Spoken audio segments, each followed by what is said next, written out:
तो सदगुरु कहते हैं कि सफेदी आई, चलना है बड़ी दूर, बहुत दूर जाना है, सफेदी आ गई, अब भी चेत जाओ, अब भी जाग जाओ। अगर अब भी नादानी करते रहे, अब भी भ्रम में जीते रहे, तो फिर कोई बचा नहीं सकता। चाहे गुरु का नाम लो, चाहे भगवान का, चाहे मंदिर जाओ, चाहे मस्जिद, चाहे गिरजा, चाहे गुरुद्वारा, कहीं जाओ, कोई काम नहीं बनना। इसलिए अंत में साहब ने कहा, हरि हजूर नहीं दूर विराजे। इसलिए हरि को खोजने कहीं दूर भी मत चले जाना कि चलो भक्ति करने गुरुदेव ने कहा है तो हम कहीं दुनिया भर में चक्कर लगाने लगें, किसी गिरिकंदरा गुफा में, नदी नाले तालाब में। क्योंकि जब गुरुजन कह देते हैं कि गुरु की भक्ति करो, भगवान की भक्ति करो, तो आदमी दौड़ने लग जाता है। कोई काशी चला गया, कोई द्वारिका चला गया, कोई वैष्णव देवी चला गया, कोई अमरनाथ चला गया, कोई पशुपतिनाथ चला गया, कोई भूतनाथ चला गया, कोई जगन्नाथ चला गया। सदगुरु कहते हैं फिर तुम भ्रम में रह जाओगे, बाहर मत जाना। ये बाहर की जो तुम्हारी यात्रा है, ये तुम्हें ना जाने कितने जन्मों तक भरमा देगा। इसलिए हरि हुजूर नहीं दूर विराजे। जिस हरि को तुम खोजना चाहते हो, जिस परमात्मा को तुम पाना चाहते हो, वो दूर नहीं है, वो तेरे घट में बैठा है। हरि हजूर नहीं दूर विराजे, दिल की दरमती मूर। तुम अपने हृदय को बंद कर रखे हो, इसलिए बाहर तुम्हें देखना पड़ता है। अगर अपने हृदय के द्वार खोल सको तो पता चले कि भीतर ही वो साईं बैठा है, वो परमात्मा बैठा है। सदगुरु फिर कहते हैं, कहत कबीर सुनो भय साधो, आप ही आप हुजूर। वे कहते हैं भीतर भी बैठा है, ये कहने की बात है, अरे आप ही हुजूर हो। आप अपने भीतर के सामर्थ्य को जगा सको तो पता चले कि आप ही हुजूर हो, ये कोई भीतर बैठा भी नहीं है, आप ही हो। और यह बात सदगुरु कबीर ही नहीं कहते, वेद भी कहता है, अहं ब्रह्मास्मि, मैं ही ब्रह्म हूं। तो लोगों ने कहा हम सब क्या हैं, तो वेद के ऋषियों ने कहा तत्त्वमसि, तुम भी वही हो। दूसरा भगवान कहाँ खोजना, दूसरा परमात्मा कहाँ खोजना, किस जगह खोजना, कहाँ तलाश करना। सदगुरु ने कहा बस हृदय में लौट आओ, अर्थात मन को निर्मल कर लो। तो इस भांति सदगुरु कबीर ने बड़े ही गहरे शब्दों में हम सबको जगाया। जगाया शब्द बड़ा महत्वपूर्ण है। मैं भी आपके बीच कुछ सिखाने नहीं आया हूं, सभी लोग ध्यान दीजिएगा। मैं कुछ भी सिखाने नहीं आया हूं, मैं सिर्फ जगाने आया हूं। सिखाने का काम तो बड़े बड़े केंद्र हैं जहां सिखाया जाता है। सीखने के लिए तो बड़ी व्यवस्थाएं हैं धरती पर, आप वहां जाके सीख सकते हैं। गुरु तो मिटाते हैं सीखा हुआ, जो हम सीख लेते हैं वही तो हमारे जीवन में बाधक बनता है। जो हम ज्यादा कचरा बटोर लेते हैं वही तो हमारे मुक्ति के मार्ग में बाधक है। बुद्ध से किसी ने कहा कि आपने क्या किया तो बुद्धत्व पाया। जब भगवान बुद्ध से यह प्रश्न किया तो भगवान बुद्ध थोड़ा मुस्कुराए।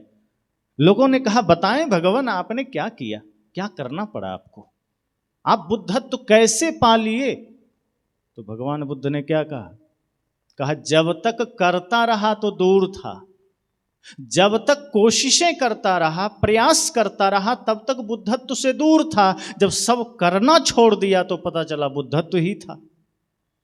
जब तक यहां वहां मन को दौड़ाता रहा, स्वयं से दूर था।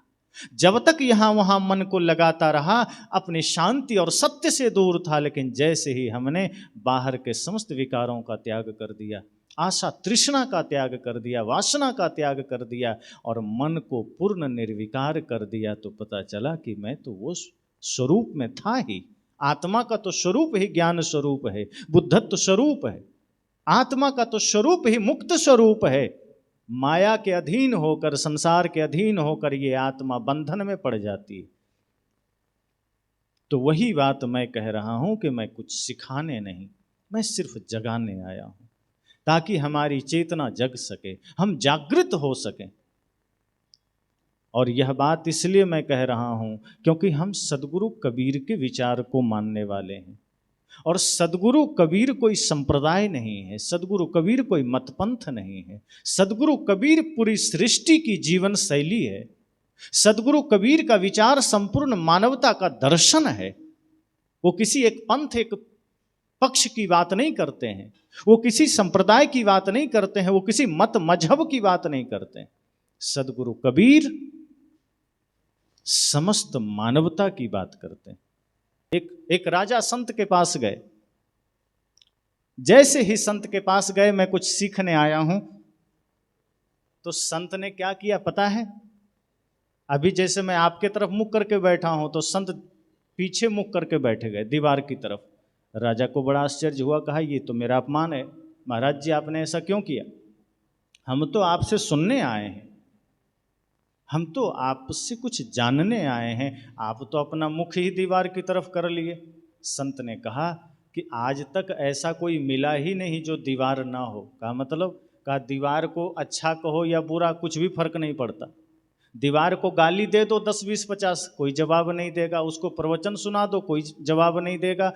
पर यही हाल तो आदमियों का है। मंच से इतनी बातें सुनाई जाए, आदमी कुछ परिवर्तित ही नहीं होता, अपने मन वाणी को बदलता ही नहीं। सत्संग जाते हैं, ज्ञान के शब्द सुनते हैं, गुरु से दर्शन करते हैं, लेकिन गुरु जो हमें बताते हैं हम उस पर चलते नहीं हैं, हम उसको धारण नहीं करते हैं, हम उसको जीवन में उतारते नहीं हैं। और ज्ञान का श्रेष्ठ आचरण करने वाला ही गुरु भक्त होता है, सदगुरु कबीर का शिष्य होता है। तो मैंने कहा कि मैं सिखाने नहीं जगाने आया हूं, और सदगुरु कबीर का ज्ञान समस्त सृष्टि को जगाने के लिए है। एक बात और ध्यान दीजिए, सदगुरु कबीर का परिचय क्या है? सदगुरु कबीर की मर्यादा क्या है? सदगुरु कबीर इस धरती पर कैसे आए या सदगुरु कबीर कहाँ जन्म लिए, ये उनका परिचय नहीं है। सदगुरु कबीर मानवतावादी संत हैं, ये उनका परिचय है। सदगुरु कबीर अंधविश्वास पाखंड का कट्टर विरोधी है, ये उनका परिचय है। सदगुरु कबीर सृष्टि मात्र के लिए प्रेम की बात करते हैं, ये उनका परिचय है। तो ऐसे आडंबर पाखंड रहित महापुरुष के वचन को हमें सुनना है। हमें सिर्फ उनके वचनों को किताबों में ढक करके रखना नहीं है, जैसे यहाँ रखा हुआ है। अगर इस किताब के ज्ञान को, इस ग्रंथ के ज्ञान को हमारे जीवन में उतारा नहीं गया तो ये ग्रंथ ग्रंथ रह जाएगा, उसका कोई वैल्यू नहीं। हमने वही तो किया है जो सदगुरु कबीर ने कहा कि आपको जागना है, और हम सोए हुए। बीजक ग्रंथ में सदगुरु कबीर हमें जगाते हैं। बीजक का एक एक शब्द, एक एक ज्ञान हमारे जीवन में उतर गया तो समझना ये ग्रंथ की सार्थकता हो गई। और अगर जीवन में नहीं उतरा, हम सिर्फ ढक करके वहाँ प्रार्थना करते रहे, तो उस ग्रंथ से कुछ होने वाला नहीं। जैसे अभी आपको भूख लग जाए और थाली में बढ़िया भोजन परोस के आपके सामने रख दें और ढक दें, और कहीं यहीं बैठ के हाथ जोड़ के खूब भोजन भोजन चिल्लाओ, किसका पेट भर जाएगा? जब तक आप वो भोजन ग्रहण नहीं करेंगे, वो भोजन आपके किसी काम का नहीं। सदगुरु कबीर का जो अमूल ज्ञान है, बहुमूल्य ज्ञान है, वो बीजक ग्रंथ में है।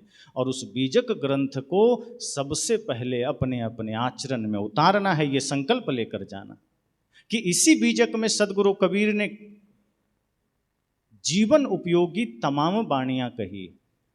एक भी शब्द आप उठा लें कहीं से भी। हमारे पाठी साहब ने कहा कि जब मैं कहीं जाता हूं तो बीजक से मुझे कई शब्द नहीं मिल पाते कि मैं अंतिम यात्रा में क्या कहूं। उसी बीजक के 99 शब्द में है, अब कहाँ चले अकेले मीता, उठहु न करहु घरों की चिंता, खीर खाड़ घृत पिंड समारा, सो तन ले बाहर के डारा। 99 शब्द में सदगुरु कबीर ने यही बात कही है कि ए मित्र, अब अकेले कहाँ जा रहे हो, उठो और घर की चिंता करो ना। बहुत कर रहे थे चिंता,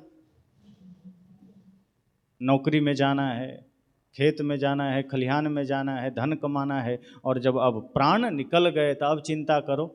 अब तो प्राण छूटा, अब तो तन छूटा। ऐसे तमाम वाणियाँ, 84 रमैनी, 115 शब्द, फिर ज्ञान चौतीसा, विप्रमती सी, बेली, बिरहोली, हिंडोला, साखी, तमाम वाणियाँ सदगुरु कबीर की इस बीजक ग्रंथ में है। संकल्प लीजिए कि ये ग्रंथ हमारे चित्त में भी उतरे, इनके शब्द हमारे जीवन में उतरे, तभी जीवन बदल सकता है। तो मैंने कहा सदगुरु कबीर का परिचय ज्ञान स्वरूप है। सदगुरु कबीर का परिचय आदर्श में है। अगर सदगुरु कबीर को आपने जीवन में उतारा तो समझो ग्रंथ आपके साथ है। सदगुरु कबीर की वाणी को आपने अपने भीतर धारण किया तो समझना सदगुरु कबीर आपके साथ है। और यदि वाणी आपके जीवन में नहीं उतरी, ज्ञान आपके जीवन में नहीं उतरा, तो हम वही हाल है जो सदगुरु कबीर ने कहा जसखर चंदन लादेव भारा, परिमल बास न जाने गंवारा। साहब ने कहा कि बहुत लोग क्या करते हैं, वेद शास्त्र गीता रामायण महाभारत तमाम ग्रंथों को सिर पर लादे घूमते रहते हैं। साहब ने कहा ये तो ऐसा ही है जैसे जसखर चंदन, बीजक की ही वाणी है। साहब कहते हैं कि बीजक में अपनी बात रखते हैं सदगुरु कबीर कि जसखर चंदन लादेव भारा, जैसे गधे के पीठ पर चंदन की लकड़ी लाद दिया जाए तो गधे को चंदन की लकड़ी का कोई खुशबू का ज्ञान नहीं है, उसको तो जैसे आम की लकड़ी वैसे चंदन की लकड़ी। अगर यही काम हम करें कि महान संतों की वाणियों को, वेद हो या किसी भी शास्त्र को कोई आदमी पीठ पर लेके घूमे और उसका ज्ञान हमारे आचरण में नहीं, तो साहब की वाणी याद करना, जसखर चंदन लादेव भारा। अंध सो दर्पण वेद पुराना, दरबी कहाँ महारस जाना। साहब ने कहा कि अंधों के लिए जैसा दर्पण है वैसे ही अगर हम विवेक नहीं करेंगे तो शास्त्र हमारे लिए वैसा ही है। अगर आईने में अपना चेहरा देखना है, आईने में अपने आप को देखना है तो आंख भी तो ठीक होना चाहिए। अगर कोई अंधा आदमी है तो दर्पण में अपने को नहीं देख सकता, दर्पण में वही देख सकता है जिसकी आंखें ठीक है। तो अगर हमारा विवेक जगा हुआ है, हमारी चेतना जगी है, तब हम गुरु संतों की वाणी को, सदगुरु कबीर की वाणी को समझ सकते हैं, जान सकते हैं। इसलिए मैंने कहा, सदगुरु कबीर कहते हैं मैं जगाने की चेष्टा करता हूँ, मैं आप सबको जगाना चाहता हूँ। साहब कभी नहीं कहे कि मैं कुछ सिखाना चाहता हूँ, मैं चाहता हूँ आप विद्वान बन जाएं। सदगुरु कबीर कहते हैं मैं ये चाहता हूँ कि आप मनुष्य बन जाएं। वे न तो हिंदू बनाना चाहते हैं, न मुसलमान बनाना चाहते हैं, वे इंसान बनाना चाहते हैं। जहाँ कहीं कोई कह रहा है कि आओ हम तुम्हें ईसाई बना देंगे, कोई कहता है हिंदू बना देंगे, कोई कहता है बौद्ध जैन बना देंगे, सदगुरु कबीर कहते हैं नहीं, मैं तुम्हें सिर्फ इंसान बनाना चाहता हूँ।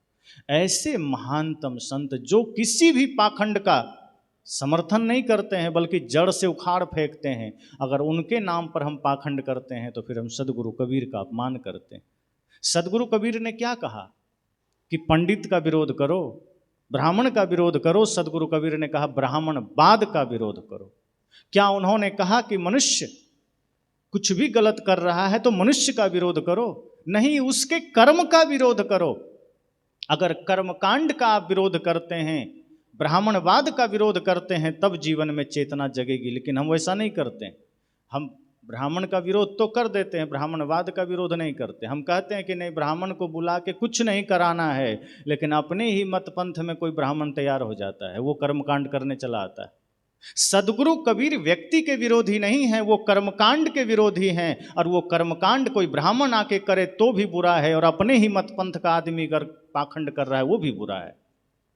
अगर हम राम के मंदिर में जाके प्रार्थना कर रहे हैं तो राम हमें मोक्ष नहीं दे सकते, और यदि हम कबीर के मंदिर में जाके प्रार्थना कर रहे हैं तो कबीर साहब भी मोक्ष नहीं दे सकते। यह बात स्वयं सदगुरु कबीर ने कही, और इस सत्य को हमें स्वीकारना चाहिए। लेकिन नहीं, हम राम के मंदिर जाने से तो अब बचने लगे, कृष्ण के मंदिर जाने से बचने लगे, लेकिन उनके जगह पर हमने बुद्ध के, कबीर के, रैदास के मंदिर बना लिए कि अब हमें आप मोक्ष दीजिए। काम तो वही कर रहे हैं, पाखंड तो वही कर रहे हैं, जो राम को मानने वाले कर रहे हैं वही हम कर रहे हैं। सदगुरु कबीर ने कहा दिल मह खोजो दिल ही माँ खोजो यह करीमा रामा। वे नहीं कहते कि मंदिर में खोजो। जब वो कहते हैं मंदिर में भगवान नहीं है तो राम के मंदिर में भी नहीं है, कबीर के मंदिर में भी नहीं है, फिर कबीर को आप कहाँ खोज रहे हैं? अगर सदगुरु कबीर को खोजना है तो अपने भीतर खोजो, उनके ज्ञान के थ्रू उनको खोजो। सदगुरु कबीर को जानना है तो उनके दर्शन के द्वारा जानो। जैसे सूरज को जानना है आपको तो रात में जान सकते हैं क्या? सूरज को देखना हो तो रात में नहीं देखा जा सकता, सूरज को देखना है तो सूरज के ही प्रकाश में देखा जा सकता। सूरज के ही प्रकाश में सूरज को देखा जा सकता है। इसी तरह सदगुरु कबीर को जानना हो, सदगुरु कबीर के ज्ञान को समझना हो तो उसी तरह विवेकी बनकर जाना जा सकता है। पाखंड के द्वारा नहीं जान सकते, आडंबर के द्वारा नहीं जान सकते, भ्रम के द्वारा नहीं जान सकते। लेकिन आज हम सदगुरु कबीर के नाम पर तमाम भ्रम कर रहे हैं। आज हमने भी वो सारे बाह्य कर्म कांडों को जीवन में धारण कर लिया जिसका हम विरोध करते थे। हवन नहीं करना, यज्ञ नहीं करना, पूजन नहीं करना, लेकिन हम भी वही कर रहे हैं। कोई वेद मंत्र पढ़ के हवन कर रहा है तो हम कबीर की वाणी पढ़कर हवन कर रहे हैं। अंतर क्या है? कोई पूरब मुख करके खड़ा था, हम पश्चिम मुख करके खड़े हो गए, बात उतनी है, खड़े तो हम भी कहीं ना कहीं हैं। सदगुरु कहते हैं हवन करना है तो अपने बुरे विचारों का कर देना। ये अग्नि जला करके जौ तेल घी फूंकने की क्या आवश्यकता है? अगर हवन ही करना है तो ये ज्ञान कुंड है, समझ जाना, इससे बड़ा यज्ञ कुछ नहीं। इसको कृष्ण भी स्वीकारते हैं कि अर्जुन, ज्ञान यज्ञ से श्रेष्ठ कोई यज्ञ नहीं, द्रव्य यज्ञ तो बहुत छोटा यज्ञ है। और सदगुरु कबीर भी कहते हैं कि जहाँ ज्ञान है उससे बड़ा कोई तप नहीं, कोई यज्ञ नहीं, उससे बड़ा कोई धर्म नहीं, उससे बड़ा कोई तीर्थ नहीं। तो ये सत्संग से बड़ा यज्ञ कुछ दूसरा नहीं है। और यदि आप यज्ञ करना चाहते हो तो इस सत्संग रूपी यज्ञ में अपनी अपनी बुराइयों की आहुति दे दो, आपका यज्ञ हो गया। और बाहर आप कुछ भी करते रहो, कुछ नहीं होगा। ये सत्संग रूपी यज्ञ में अपने बुराइयों की आहुति देना, अपने मन को निर्मल कर लो, इससे बड़ा तीर्थ और कुछ नहीं है। आप काशी में बैठे रहें 24 घंटे और मन में गंदगी है तो आप तीर्थ में नहीं हैं। तीर्थ में आपको जाना है तो मन निर्मल कर लीजिए, आप अपने घर में भी तीर्थ में हैं। यही तो सदगुरु कहते हैं कि जहाँ जहाँ डोलो सो परिक्रमा, जो कुछ करो सो पूजा। हम कबीर साहब की वाणी मानते ही नहीं। वे तो कहते हैं मन निर्मल कर लो, झाड़ू लगाओ, पूजा है। मन निर्मल कर लो, अपने घर के लोगों के लिए भोजन बनाओ, वही प्रसाद है। मन अगर निर्मल है तो आप शौचालय साफ करो तो वो भी पूजा हो जाएगा। और मन गंदा है तो किसी मंदिर में बैठ के पूजा करो, वो पूजा नहीं है, पाखंड है। सदगुरु कबीर पाखंड का विरोधी हैं, सदगुरु कबीर आडंबर के विरोधी हैं, और आज हमने ही उन्हें पाखंड में बांध दिया। सदगुरु कबीर के विचारों को पाखंड में बांधने की आवश्यकता नहीं है। उन विचारों से तो पाखंड को भगाना है, पाखंड से मुक्ति चाहिए। आज मानवता ऐसे ही त्रस्त है ईश्वर भगवान परमात्मा के नाम पर। आज ऐसे ही देवी देवता के नाम पर आदमी त्रस्त है। एक और जहां आदमी भगवान के नाम पर निकम्मा होता जा रहा है, वहीं हमने ऐसे महापुरुष जो हमें जगाने आए, हम उनको भी वहीं जाके बैठा दिए। सदगुरु कबीर, भगवान बुद्ध, गुरु रैदास, गुरु नानक देव में समानता है, राम कृष्ण आदि में असमानता है। क्यों? क्योंकि उन्हें लोगों ने परमात्मा कहा, राम को परमात्मा कहा, कृष्ण को परमात्मा कहा, शिव को परमात्मा कहा। बारीकी से समझिएगा। और लोगों ने खुद को क्या कहा कि मैं तो परमात्मा की कठपुतली हूं, मैं क्या कर सकता हूं, हम तो साधारण लोग हैं, क्षुद्र लोग हैं। वो तो राम थे, भगवान थे, इसलिए उनके लिए कुछ भी असंभव नहीं था, वो सब कर लेते। पर हम तो साधारण इंसान हैं, हम तो कुछ नहीं कर सकते। कलयुग में तो हमारे लिए और समस्या है। तो वहां लोगों ने कहा कि तुम नाम जप कर लो, कलयुग केवल नाम आधारा, सुमिर सुमिर नर उतरहि पारा, कि तुम राम का नाम जप लो, कलयुग में तुम पार हो जाओगे। भगवान तो तुम नहीं बन सकते, राम की तरह तुम नहीं बन सकते, क्योंकि राम तो परमात्मा है और तुम साधारण इंसान। लेकिन भगवान बुद्ध ने, महावीर ने, सदगुरु कबीर ने, गुरु नानक देव ने, गुरु रैदास ने ये शिक्षा हमको दी कि नहीं, जैसे हम साधारण इंसान बनकर इस धरती पर आए और हमने त्याग से, वैराग्य से, साधना से, ज्ञान से अपने को उस अवस्था में हम स्थापित कर लिए कि आज लोग हमें भी भगवान मानने लगे। तुम भी कर सकते हो। जिस सत्य को मैंने पाया है आप भी पा सकते हो। कबीर साहब ने सरल कर दिया। उन्होंने कहा ये मत सोचना कि राम भगवान है, कृष्ण भगवान है तो आप नहीं बन सकते। कबीर साहब कहते हैं ये हमारे पास नहीं चलेगा। मैं वो रास्ता देता हूं, मैं वो मार्ग देता हूं कि ये देवियां सच में देवी बन सकते हैं, ये पुरुष देवता बन सकते हैं। सदगुरु कहते हैं मेरे पास वो मार्ग है, मेरे पास वो रास्ता है कि अगर आप अपना लो तो आप ही देवता, आप ही देवी हो गए। क्योंकि देवता और देवी का परिचय क्या है? दिव्य गुण संपन्न या स देवा, दिव्य गुण संपन्न या स देवी। जिसके जीवन में दिव्यता है, जिसका जीवन दिव्य है, वही देवी है, वही देवता है। कोई आकाश में बैठा हुआ देवता नहीं है, कोई अलग लोक में बैठा हुआ देवता नहीं है। जिसका मन निर्मल हो गया, जिसके जीवन में करुणा प्रेम आ गया, वो देवता हो जाता है, वही देवी हो जाती है। ये माताएं जब अपने वात्सल्य भाव में किसी भी के लिए प्रेम रखती हैं, बच्चों के लिए, और मातृत्व लुटा देती हैं, तो वही जगत जननी बन जाती है। यही जब अपने बच्चों के गलतियों का संहार करती है तो यही काली बन जाती है। यही जब अपने बच्चों को शिक्षा देती है सरस्वती बन जाती है। यही अपने बच्चों को थोड़ा सा कमाने खाने का मार्गदर्शन देती है वो लक्ष्मी बन जाती। कहाँ खोजने जाओगे दुर्गा, कहाँ खोजने जाओगे काली? ये नारी ही समस्त शक्तियों का स्रोत है। इसलिए आपको सिर्फ अपनी शक्ति को पहचानने की जरूरत है और इस शक्ति का परिचय सदगुरु कबीर ने कराया। जहां एक और भारतवर्ष में नारियों को पढ़ने का अधिकार नहीं था, जहां इन्हें मंदिर जाने का अधिकार नहीं था, मंच पर बैठने का अधिकार नहीं था, विद्यालय जाने का अधिकार नहीं था, वहां तब भगवान बुद्ध के बाद हमारे संतों ने और खास करके सदगुरु कबीर साहब ने सबको एक किया कि नहीं, को पुरुषा को नारी, कौन स्त्री कौन पुरुष। शरीर से भले ही भिन्नता है, प्रकृति का दिया हुआ शरीर किसी का स्त्री का है, किसी का पुरुष है, पर भीतर तो वही आत्मा बैठी है, वही चेतना बैठी है, दोनों में कोई भिन्नता नहीं है। अगर पुरुष कल्याण कर सकता है तो स्त्रियां भी कल्याण कर सकती है, यदि पुरुष पूजनीय है तो स्त्रियां भी पूजनीय है, दोनों में कोई भेद नहीं, दोनों कल्याण मार्ग में चल सकती हैं, दोनों ज्ञान मार्ग में चल सकती। तो सदगुरु कबीर की वाणी कठोर जरूर लगती है लेकिन है सत्य। सदगुरु कबीर की वाणी आडंबर रहित वाणी है। हम सब का दायित्व है कि हम कम से कम उनकी वाणी को आडंबर में ना बांधें, हम उनको आडंबर में ना बांधें। उनके नाम पर भी बहुत आडंबर चलते हैं, बहुत भ्रम चलते हैं, पाखंड चलते हैं। ज्ञान से दूर दूर तक लेना देना नहीं होता, सत्य से दूर दूर तक लेना देना नहीं होता।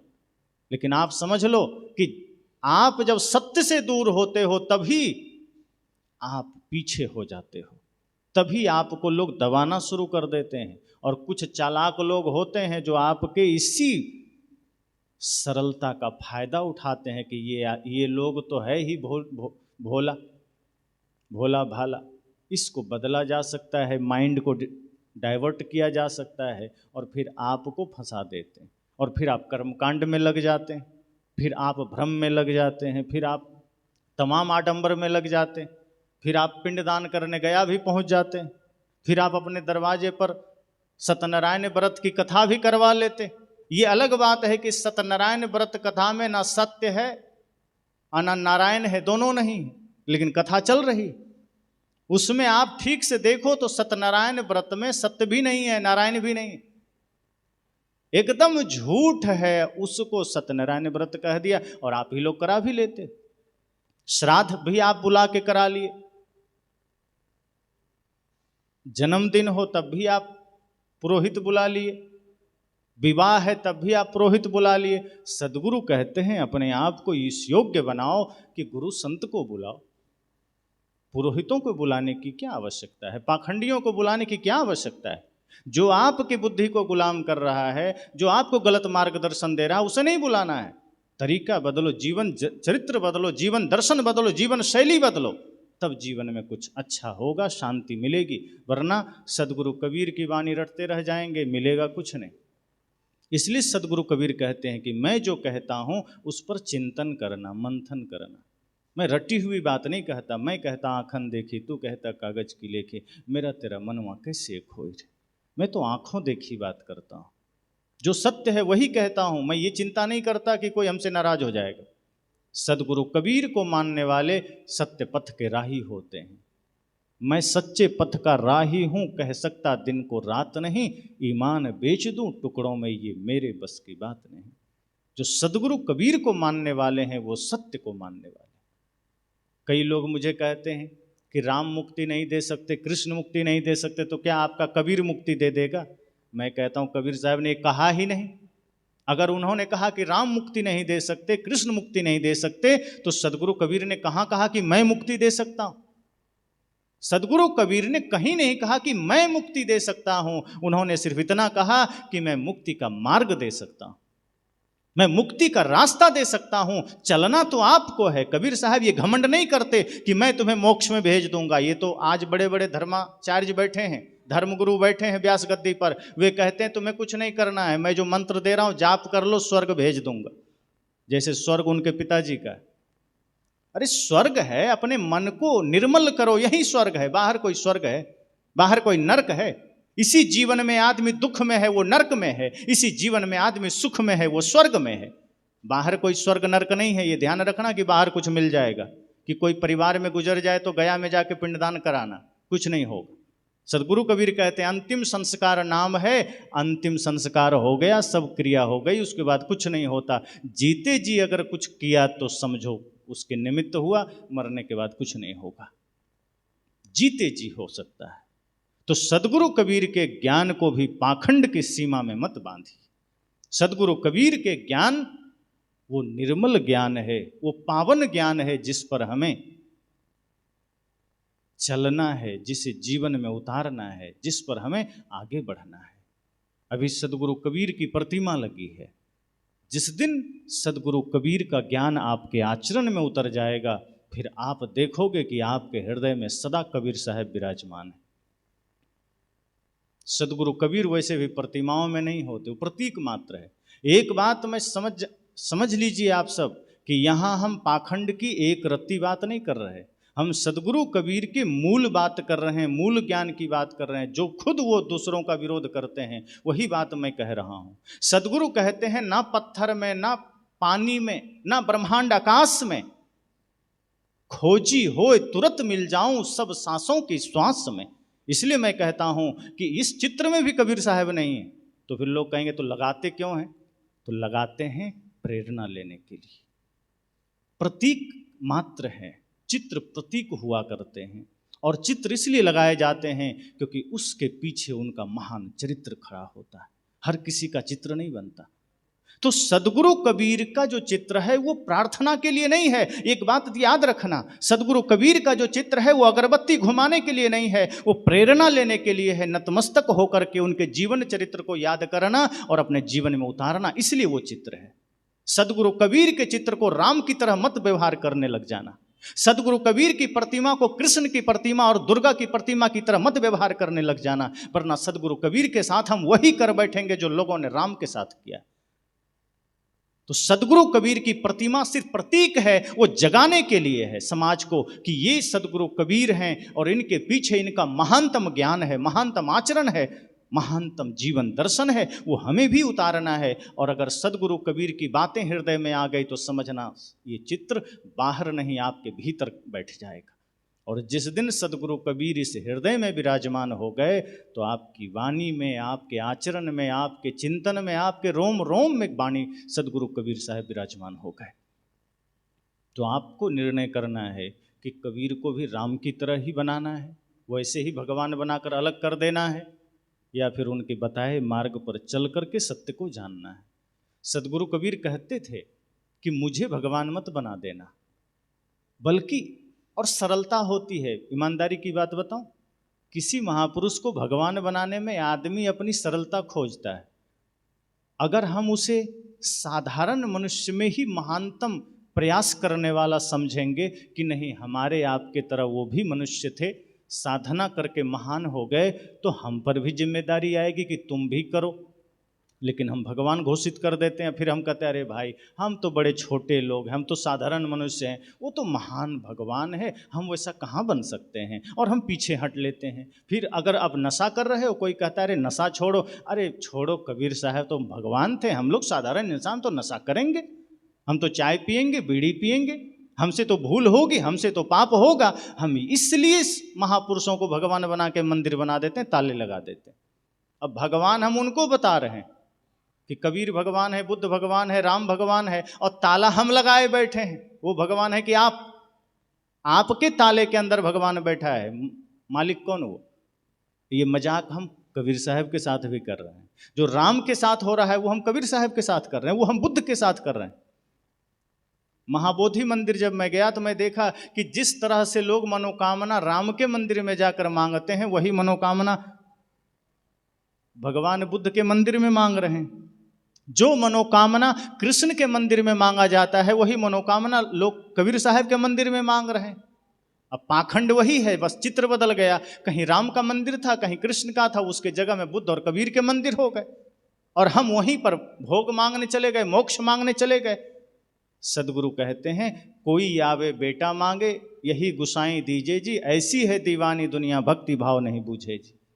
कहा कोई आता है कबीर मंदिर में कि प्रभु हमें नौकरी दे दो, कोई कहता है हमें मुकदमा में विजयी दे दो, कोई कहता है बेटा दे दो, कोई कहता है सोना चांदी दे दो।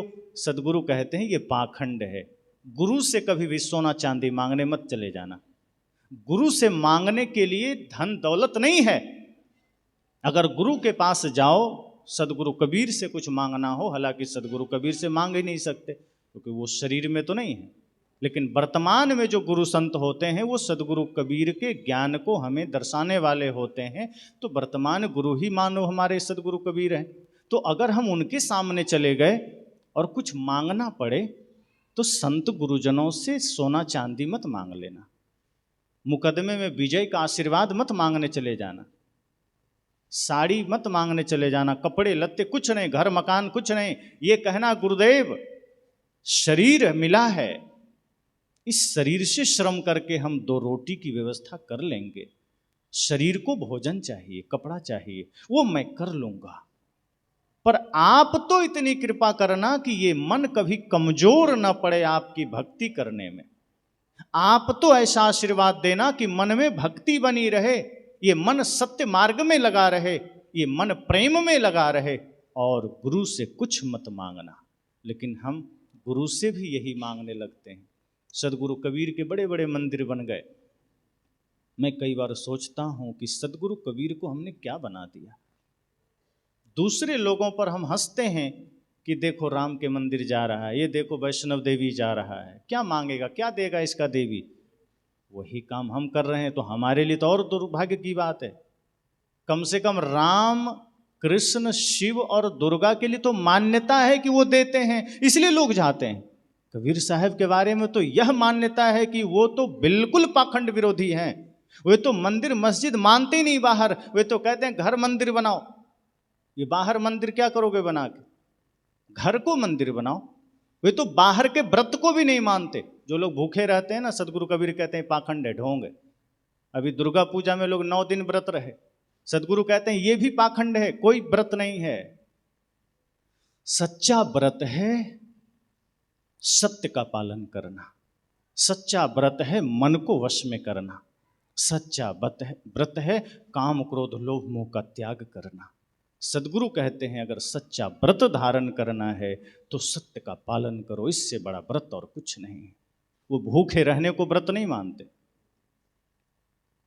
पानी भी ना पीना इसको व्रत नहीं मानते। लेकिन दुर्भाग्य है कि आज हमने सदगुरु कबीर को उसी श्रेणी में खड़ा कर दिया है। जो सदगुरु कबीर हमें सत्य व्रत की प्रेरणा देते हैं, प्रेम व्रत की प्रेरणा देते हैं, समस्त विकारों के त्याग की प्रेरणा देते हैं, आज हमने भी उन्हें उसी श्रेणी में, उसी पाखंड, उसी आडंबर की श्रेणी में खड़ा कर दिया है। इसलिए इस मंच से मैं तो वही सत्य कहूंगा, मैं आपके मान्यताओं पर मरहम लगाने तो नहीं आया। अगर कहीं त्रुटि है तो मैं उसे कहने आया हूं कि सदगुरु कबीर के नाम पर, सदगुरु कबीर के लिए कम से कम पाखंड का कारण मत बन जाएगी। सदगुरु कबीर निर्भ्रांत ज्ञान देने वाले हैं।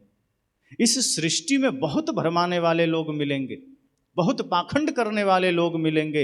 यदा कदा कोई महान संत का आगमन होता है जो हमें पाखंड से बचाते हैं, जो हमें आडंबर से बचाते हैं। इसलिए हम सब का दायित्व है कि हम उन पाखंडों में न पड़ें। अब एक बात और ध्यान देना कि सदगुरु कबीर अगर हमें पाखंड से मुक्त करते हैं, इसका मतलब ये नहीं कि वो हमें अहंकारी बना देते हैं। सदगुरु कबीर अगर हमें पाखंड से मुक्त करते हैं तो हमें वे और गहरा प्रेमी बना देते हैं। क्योंकि जहां हम पाखंड में अगर किसी मंदिर से जुड़ गए तो हम आदमी में भगवान को देखना ही छोड़ देते हैं। जितने मंदिर जाने वाले लोग हैं ज़्यादातर वो मंदिर में तो भगवान को देखते हैं, लेकिन जीव जंतु में भगवान को नहीं देखते।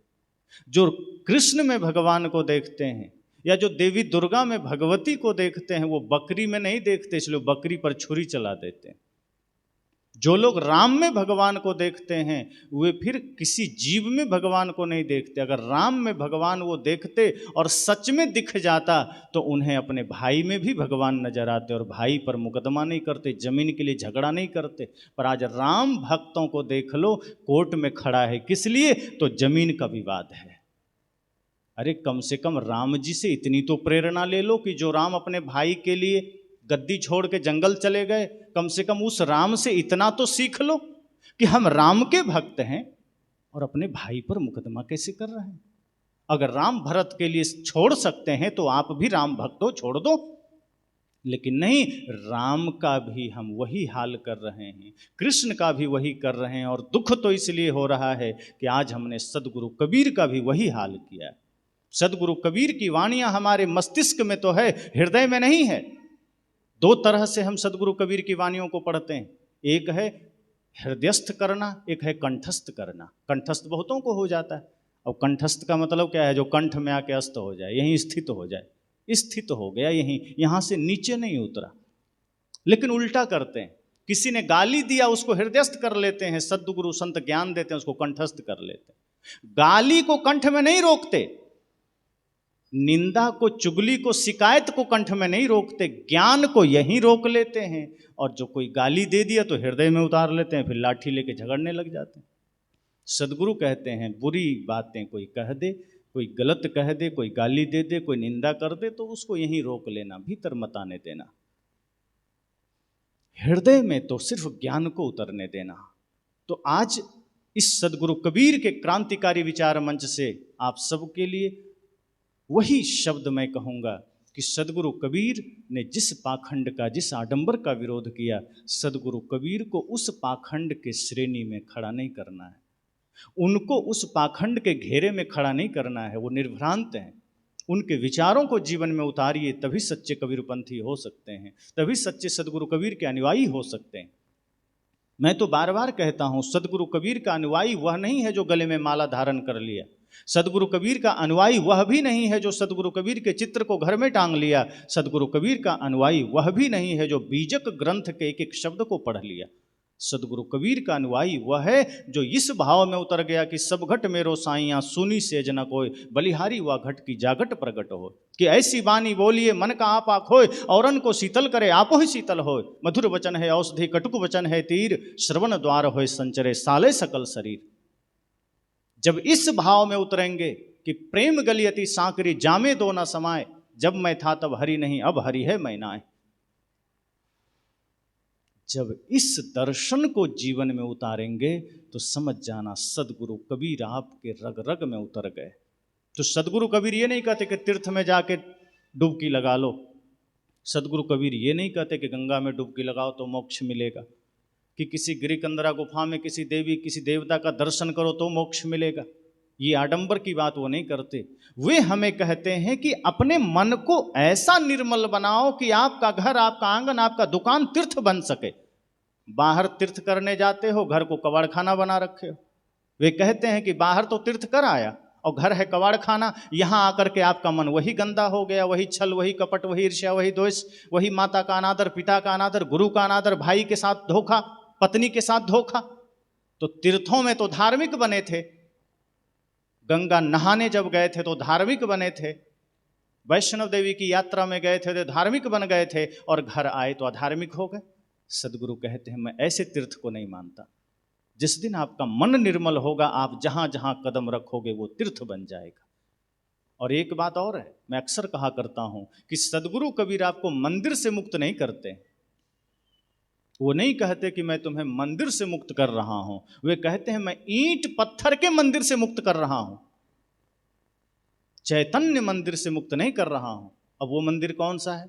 बाहर के मंदिर में तो ईंट लग गई, सीमेंट लग गया, चूना लग गया, मंदिर बन गया। सदगुरु कहते हैं नहीं, मैं उस मंदिर की बात कर रहा हूं जिसमें ईंट इंसानियत की हो, मैं उस मंदिर की बात कर रहा हूं जहां चूना चरित्र का हो, मैं उस मंदिर की बात कर रहा हूं जहां सीमेंट सत्य का हो। और जरा कल्पना करिए कि एक ऐसा मंदिर जहां ईंट इंसानियत का हो, एक ऐसा मंदिर जहां चूना चरित्र का हो, एक ऐसा मंदिर जहां सीमेंट सत्य का हो, वो मंदिर कैसा होगा? वो चलता फिरता मंदिर, देह देवालय, जहां देह, जहां आप वही देवालय बन गया, जहां आप वही मंदिर बन गया, जहां आपके कदम पड़ेंगे वही तीर्थ बन गया। फिर आप साहब ने कहा ना, जह जह डोलों सो परिक्रमा, जो कुछ करो सो पूजा।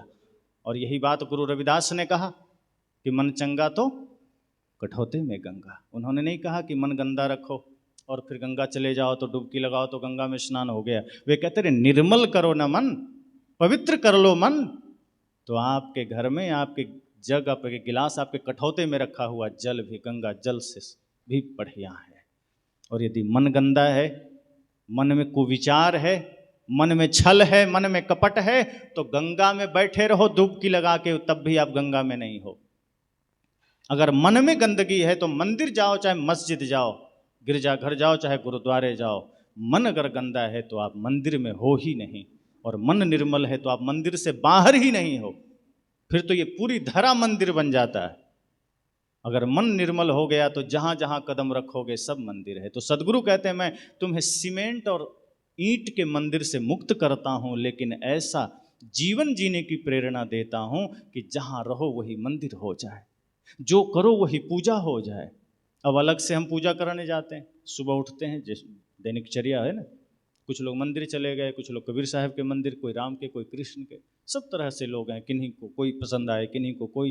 अब वहाँ जाके हम क्या करते हैं, पुष्प लेते हैं, कुछ आरती जला लेते हैं, अगरबत्ती घुमा लेते हैं, कुछ मंत्र, कुछ प्रार्थना गा करके हम निकल लेते हैं। सदगुरु कहते हैं, मैं इस मंदिर को इस तरीके से नहीं मानता।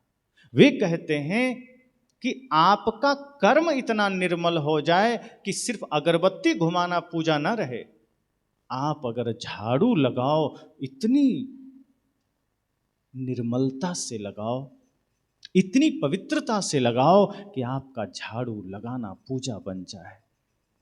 आप अगर माता, आप भोजन बनाती हो तो अपनों के लिए भोजन बनाते हो, माता पिता सास ससुर पति पत्नी के लिए, तो आपका भोजन क्या है, खाना है। और कहीं भगवान के लिए बनाना पड़े, मंदिर में जाकर के, जिसको भोग कहते हैं, तब आप उसको प्रसाद समझ के बनाते हैं। सदगुरु कहते हैं, यही तो मैं कह रहा हूं कि अपने घर के लोगों के लिए वही परमात्मा का भाव करके बनाओ, अपने सास ससुर पति के लिए वही भाव करके बनाओ, तो आपका प्रतिदिन प्रतिपल वो भोजन प्रसाद बन जाएगा और वो आपका भोजन बनाना पूजा बन जाएगा। आप कभी एक मिनट के लिए मौका मिला, मंदिर गए तो तमेव माता च पिता तमेव बंधुश्च सखा कह दिए, और बाहर मंदिर से आए तो बेटे को गाली दे दिया, पत्नी को गाली दे दिया, नौकर को गाली दे दिया। कहते मंदिर में तुम थे कि कोई दूसरा था? वहां इस मुख में प्रार्थना के शब्द आ रहे थे, बड़े प्रेम भरे शब्द आ रहे थे, और मंदिर से बाहर निकले तो गालियां कहां से आ गई? इसका मतलब जो रहे करवा सो निकले टोटी। टंकी से तो वही निकलेगा जो टंकी में होगा। अगर टंकी में पानी भरा है तो टोटी खोलो, पानी निकलेगा, और टंकी में तेल भरा है तो तेल निकलेगा।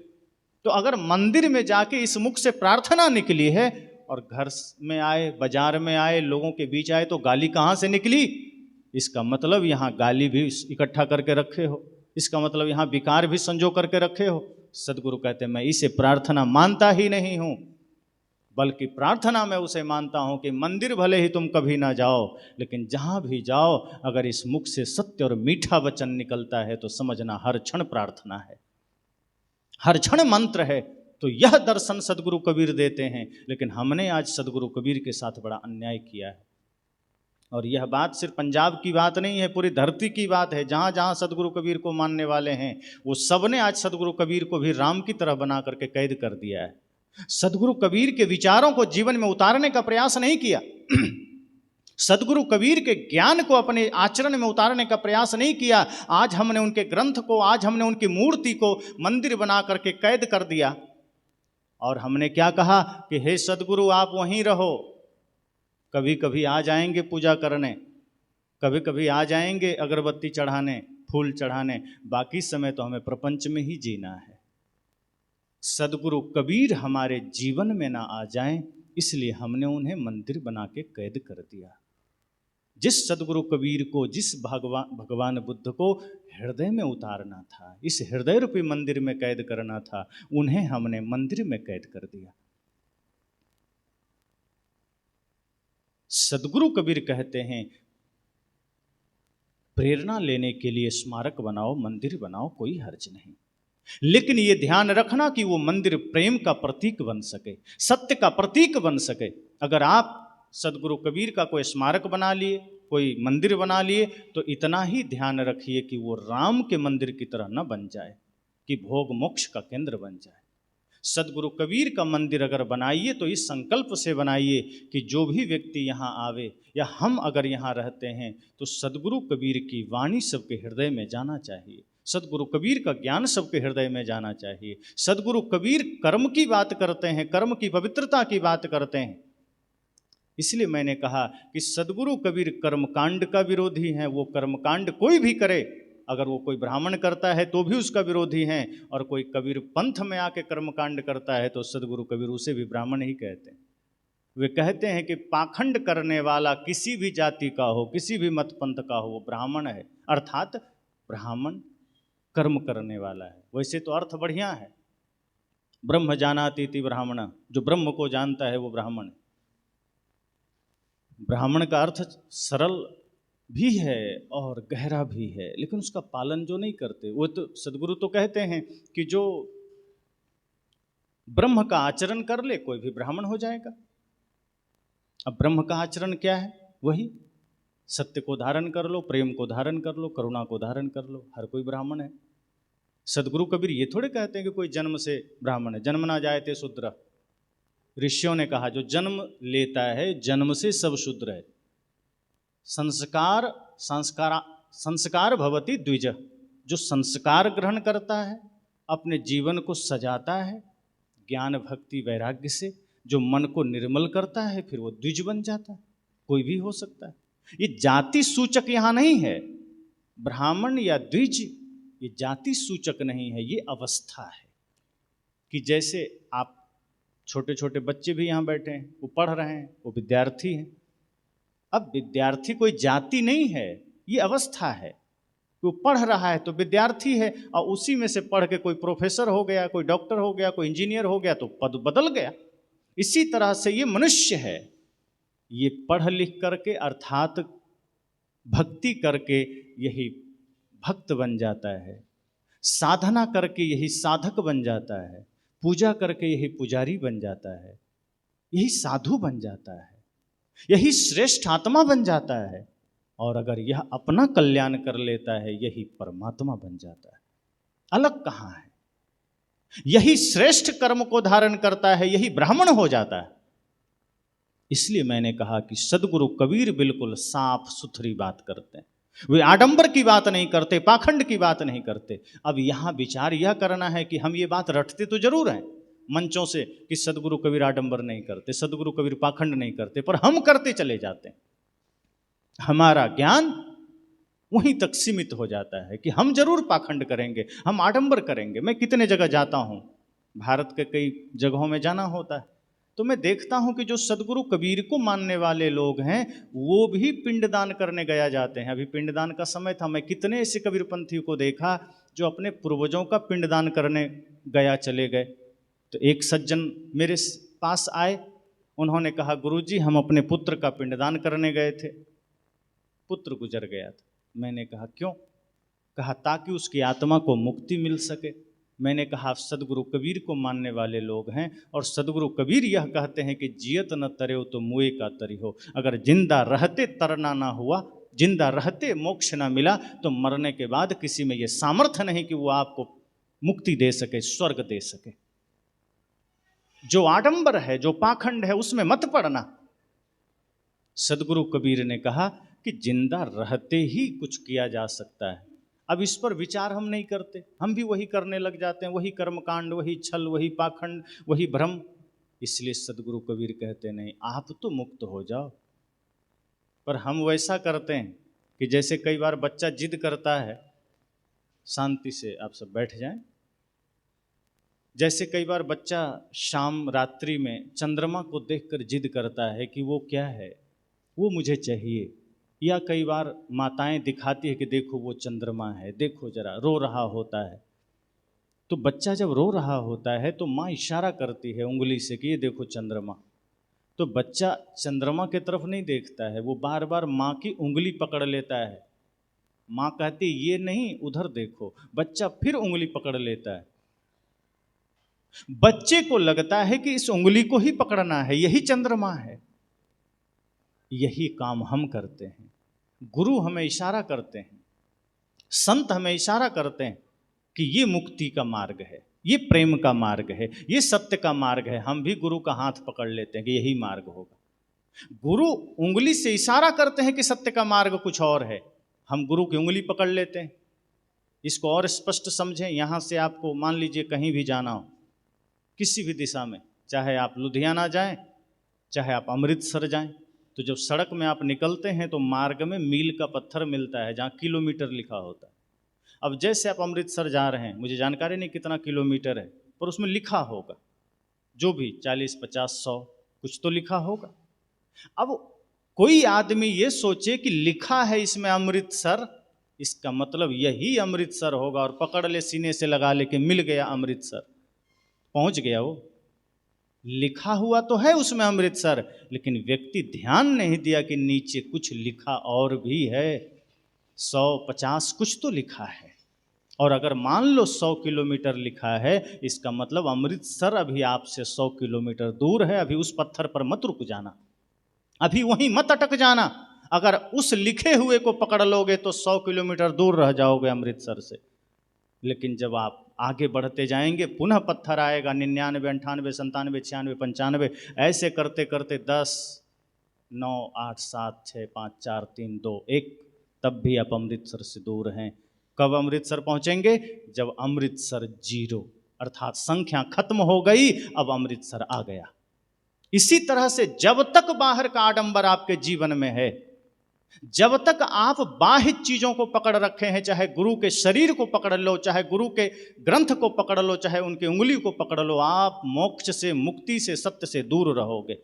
ये गुरु उंगलियां इसलिए पकड़ाते हैं ताकि बाहर की उंगलियों को छोड़कर आप गुरु की उंगली पकड़ सकें। लेकिन एक समय ऐसा आता है जब उस उंगली को भी छोड़ के आगे बढ़ जाना होता है।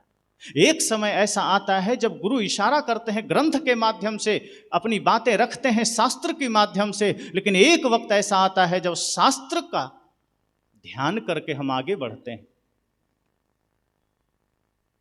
इसको भी हम समझ लें। जैसे मैं जब चला तो पहले मैं क्या सोचा? जब मैं आश्रम से निकला तो मैं सीधे यह सोचा पंजाब जा रहा हूं। मैं डायरेक्ट तो नहीं बोला इस जगह, ये भवन में जा रहा हूं, पंजाब जा रहा हूं। लेकिन जब मैं लगभग यात्रा कर लिया, आधी यात्रा आ गया, जब लोग पूछने लगे अब कहाँ जा रहे हैं, तब मैंने कहा जालंधर जा रहा हूं। अब पंजाब का दायरा घटा, जालंधर केंद्र में आ गया। जब जालंधर में उतर गए, तब हम किसी से कहते हमको जालंधर जाना है तो लोग पागल समझते कि नहीं, अरे वहीं खड़े हो, अब कहाँ जालंधर, अब कोई एड्रेस बताओ।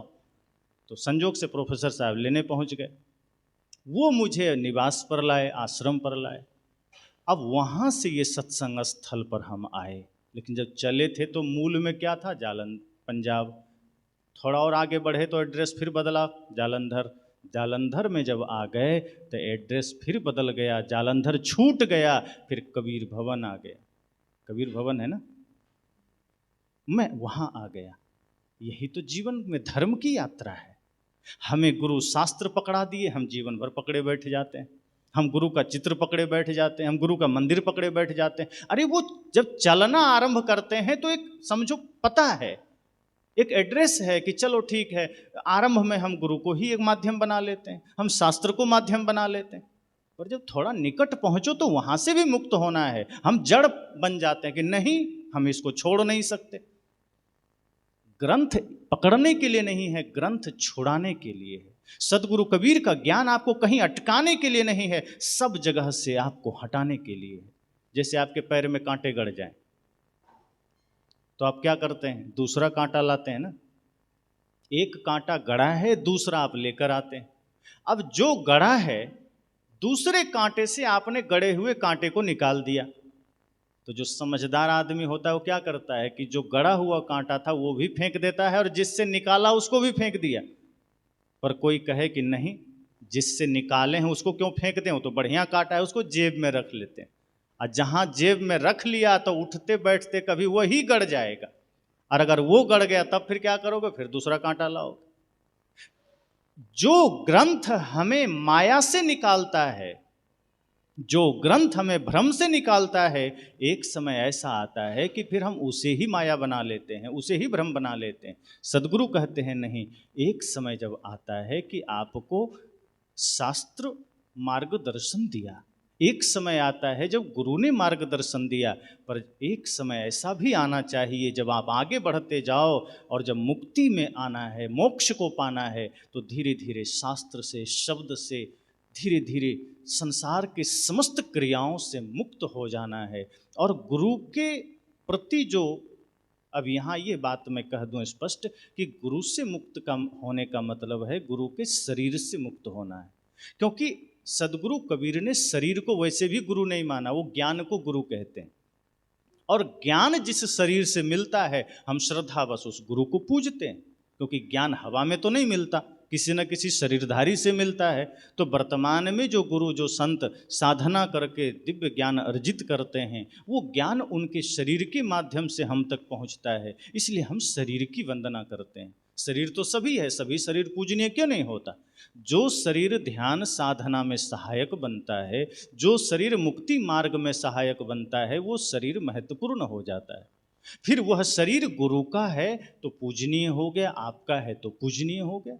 फिर जो अपने जीवन में भक्ति धारण कर लिया उसका शरीर पूजनीय हो जाता है। लेकिन महत्व ज्ञान का है।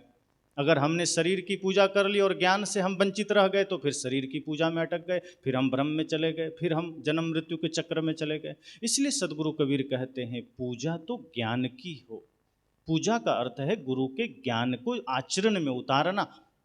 हम गुरु के ज्ञान को आचरण में नहीं उतारते, हम गुरु को बस या तो कंठी के रूप में या किताब के रूप में या चित्र के रूप में सजा करके बैठ जाते हैं। अब जहाँ हम होते हैं मंदिर में, हमारे चारों तरफ धर्म के चिन्ह होते हैं, धार्मिक चिन्ह होते हैं। अब लोग समझते हैं कि मैं तिलक लगा लिया, माला पहन लिया, लाल कपड़ा पहन लिया, मैं धार्मिक हो गया। सदगुरु कबीर कहते हैं मैं तो इससे धर्म नहीं कहता। वे कहते हैं माला पहनना, तिलक लगाना, धार्मिक किसी भी चिन्ह को मैं नहीं मानता। साहब कहते हैं, वे कहते हैं ये बाद की बात है। ठीक है, माला पहनो जरूरी है। जैसे कोई पुलिस है तो ट्रेनिंग लेके वर्दी पहनते हैं, पर कोई घर से डायरेक्ट वर्दी खरीद के पहन ले तो उसका कोई मोल नहीं है।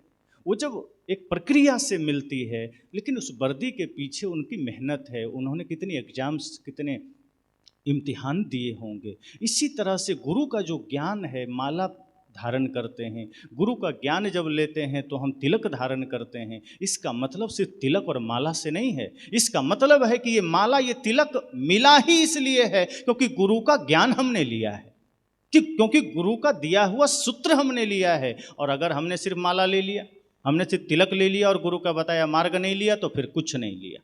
फिर तो ऐसा ही है कि जैसे गिलास किसी को दे दो, लो पानी पियो, और गिलास में पानी ही नहीं है, तो महत्व तो गिलास का नहीं है। आपको किसी को गिलास नहीं देना होता है, देना पानी होता है, लेकिन गिलास माध्यम बनता है कि लो इस गिलास के थ्रू, चाहे लोटा में दे दो, चाहे थाली में दे दो, देना तो पानी है।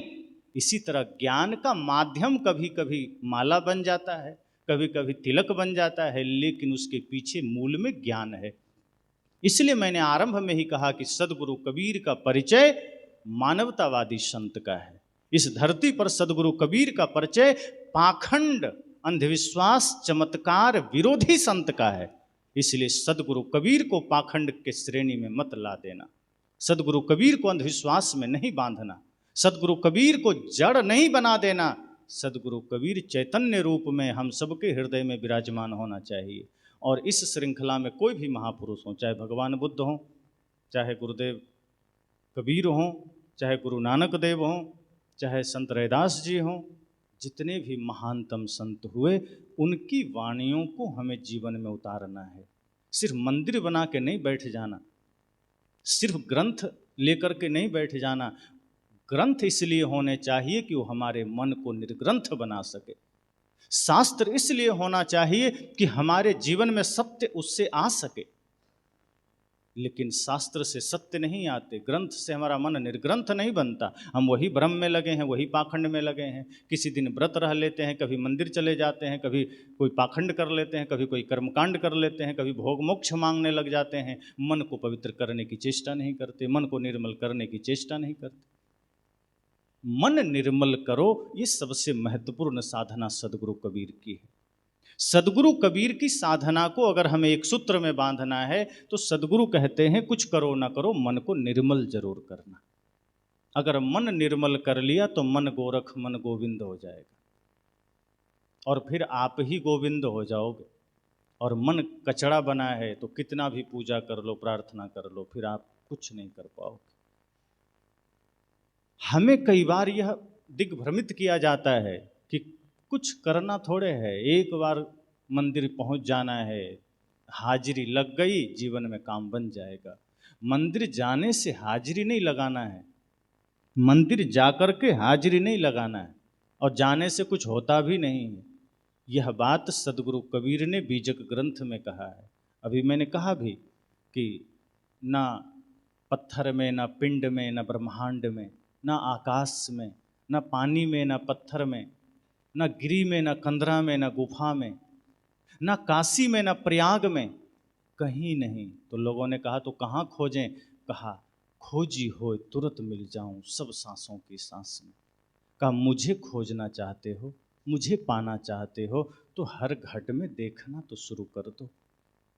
तुम मंदिर में मुझे देखना चाहते हो और अपने माँ में जगत जननी का दर्शन नहीं करते।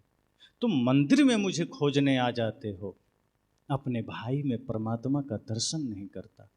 तुम मंदिर में मुझे देखने आ जाते हो, तुम छोटे छोटे जीवों में परमात्मा को देखने की चेष्टा नहीं करता। आज भारत देश जो अहिंसा वादी देश है, जहाँ हमारे कई धर्म ग्रंथों में यह लिखा है कि अहिंसा परमो धर्मा। तुलसीदास जी ने तो कहा ही है परम धर्म श्रुति विदित अहिंसा, धर्म न दूसर सत्य समाना, कि अहिंसा से बड़ा कोई धर्म नहीं। मैं कई बार सोचता हूँ कि वो भारत भूमि जो सदा से अहिंसा का संदेश दिया है, वो भारत भूमि जहाँ ऐसे ऐसे संत हुए हैं जो चींटी में भी भगवान को देखते हैं, आज वह भारत देश मांसाहार, नशा, दुर्व्यसन, छल, कपट, भ्रष्टाचार में इतना आगे कैसे हो गया?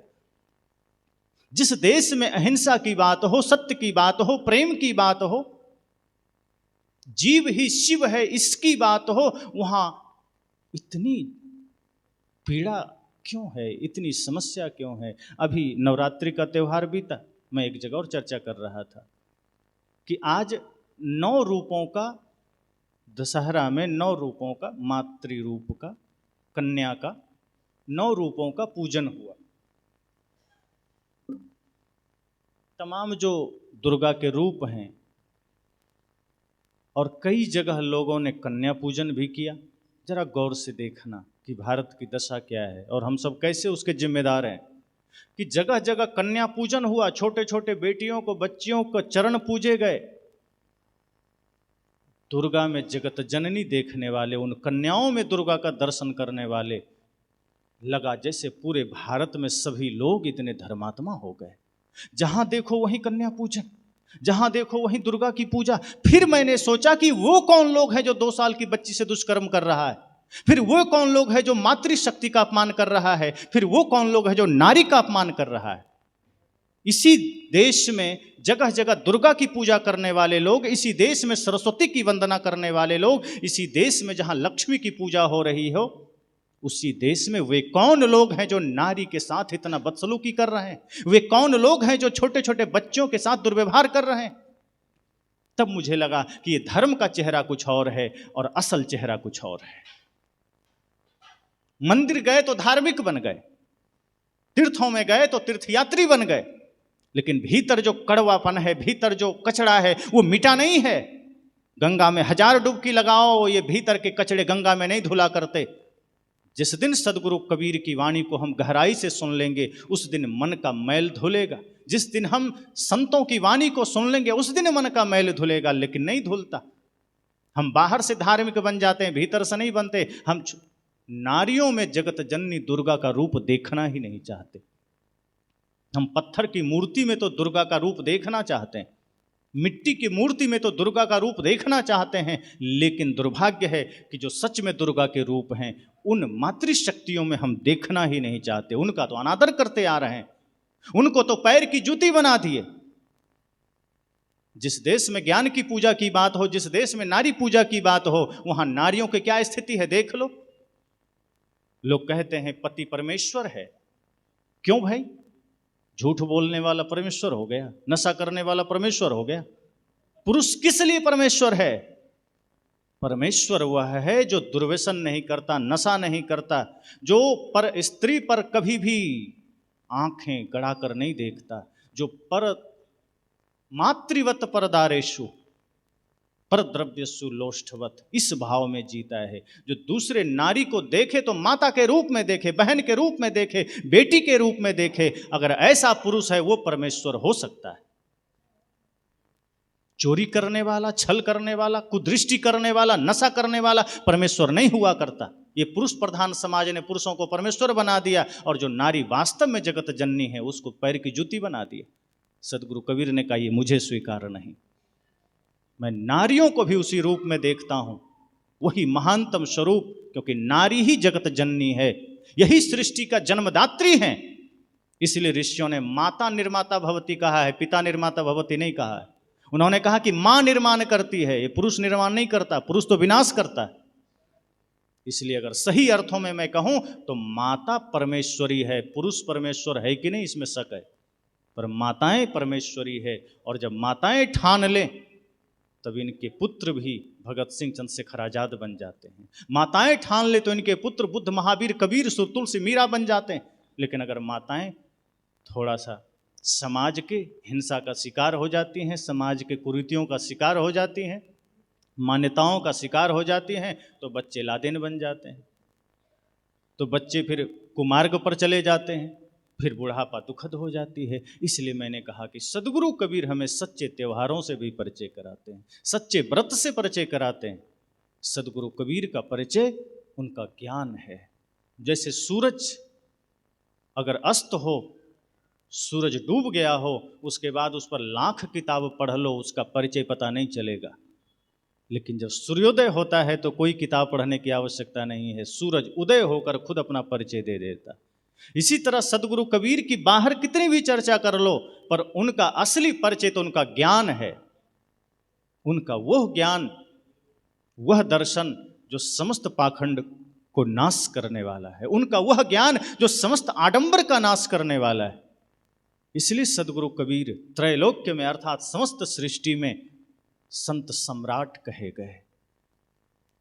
साधारण बात नहीं है। कितनी परिस्थितियां उनको झेलनी पड़ी होगी, कितना विरोध हुआ होगा। आज हम सत्य कहने से घबराते हैं, और सदगुरु कबीर का कालखंड देखिए। एक तरफ भारत में मुगलों का शासन, दूसरी तरफ काशी पंडितों की नगरी, और वहां बैठकर वो कहते हैं जो तू ब्राह्मण ब्राह्मणी को जाया और राह दे क्यों नहीं आया। पंडितों की नगरी में बैठकर कह रहे हैं कि अगर तू सच में ब्राह्मण है तो और रास्ते से क्यों नहीं आया। तो मुसलमान खुश हो गए, कहा वाह कबीर साहब ने ब्राह्मणों की खबर ले ली। तो कबीर साहब ने कहा तुम कम हो, जो तू तुरुक तुरुकने को जाया तो पेट ही काहे ने सुनती कराया। यही तो उनकी महानता थी कि वो किसी एक की बात नहीं करते थे उस वक्त। आज व्यक्ति थोड़ा सा कुछ बोल दे अल्लाह के खिलाफ में तो सर तन से जुदा हो जाता है।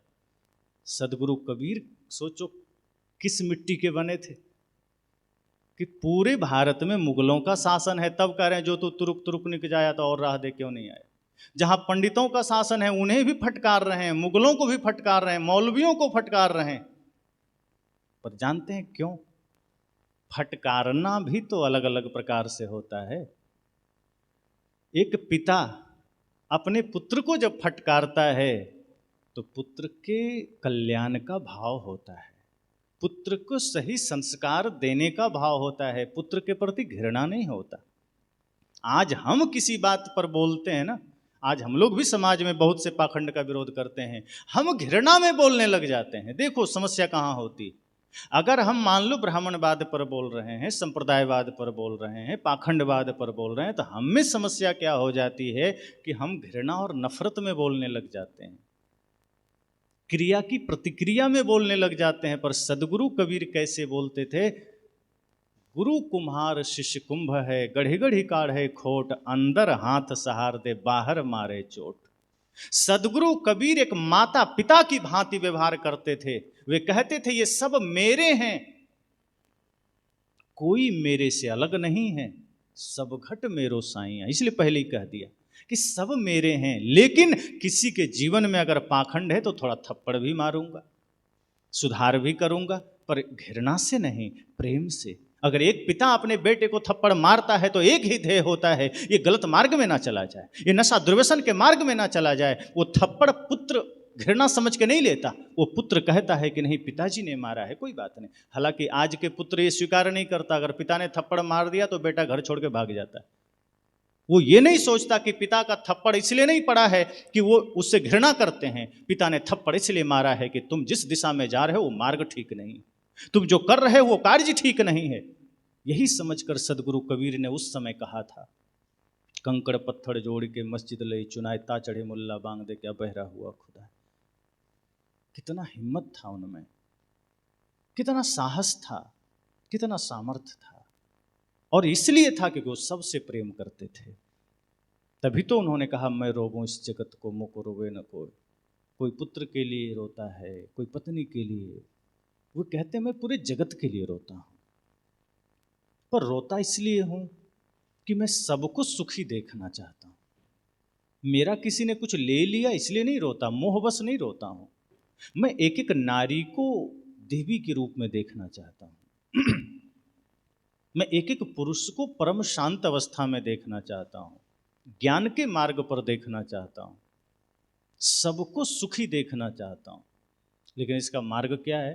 तब साहब ने कहा कि मान लो अगर कोई मुझसे भी प्रेम करता है, जैसा कि आप कहानी सुनते हैं ना कि कबीर साहब एक बार गुजरात गए, सभी लोग कहानी सुने होंगे कि सदगुरु कबीर एक बार भरूच गए गुजरात, तो वहाँ दो भाई थे तत्वा जीवा,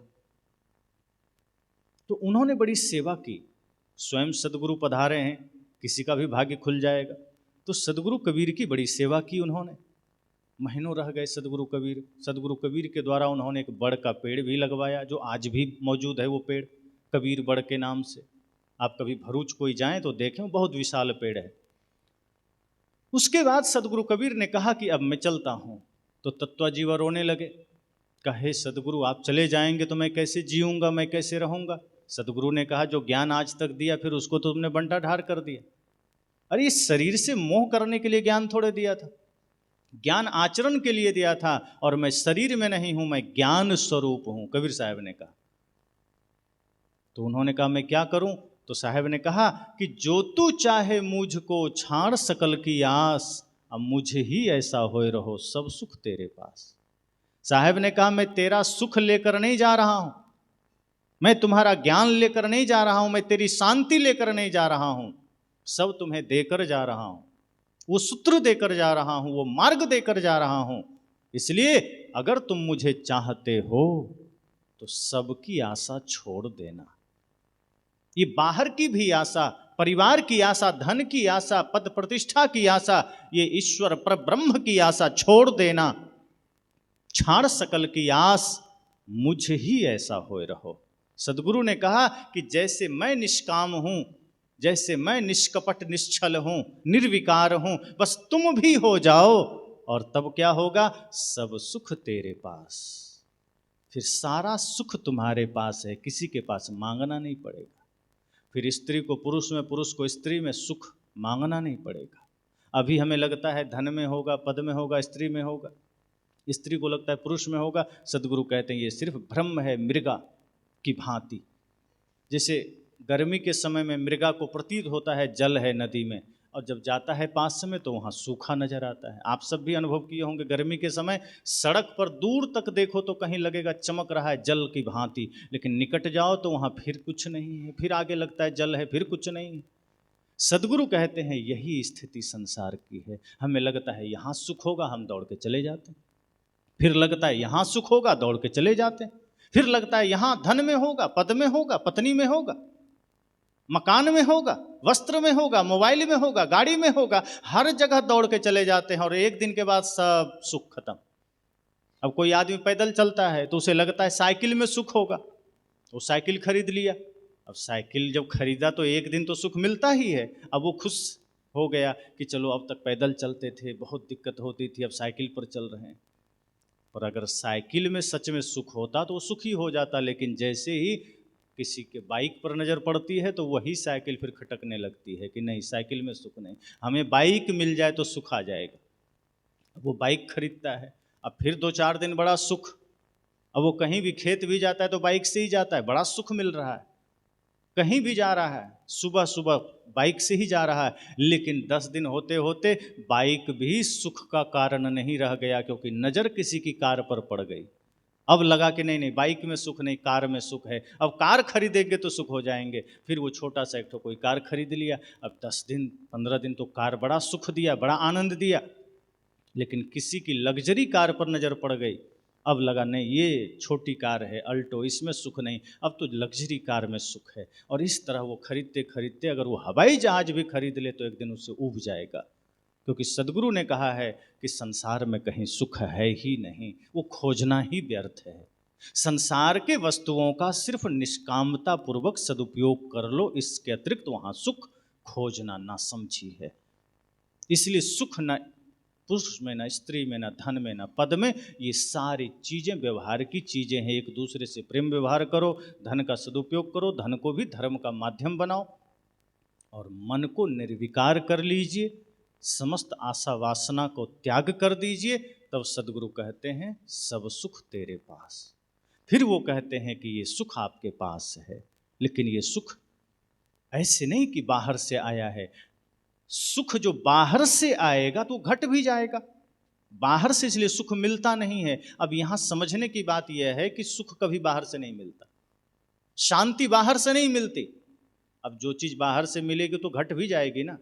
अब जैसे मान लो कहीं छत पर टंकी है, टंकी में 1000 लीटर की क्षमता है, अपने मोटर चला के टंकी को भर दिया, और उसमें से 1 गिलास पानी निकाल लो तो 1 गिलास कम हो गया कि नहीं उसमें? फिर कहीं से आएगा बिना मोटर चलाए?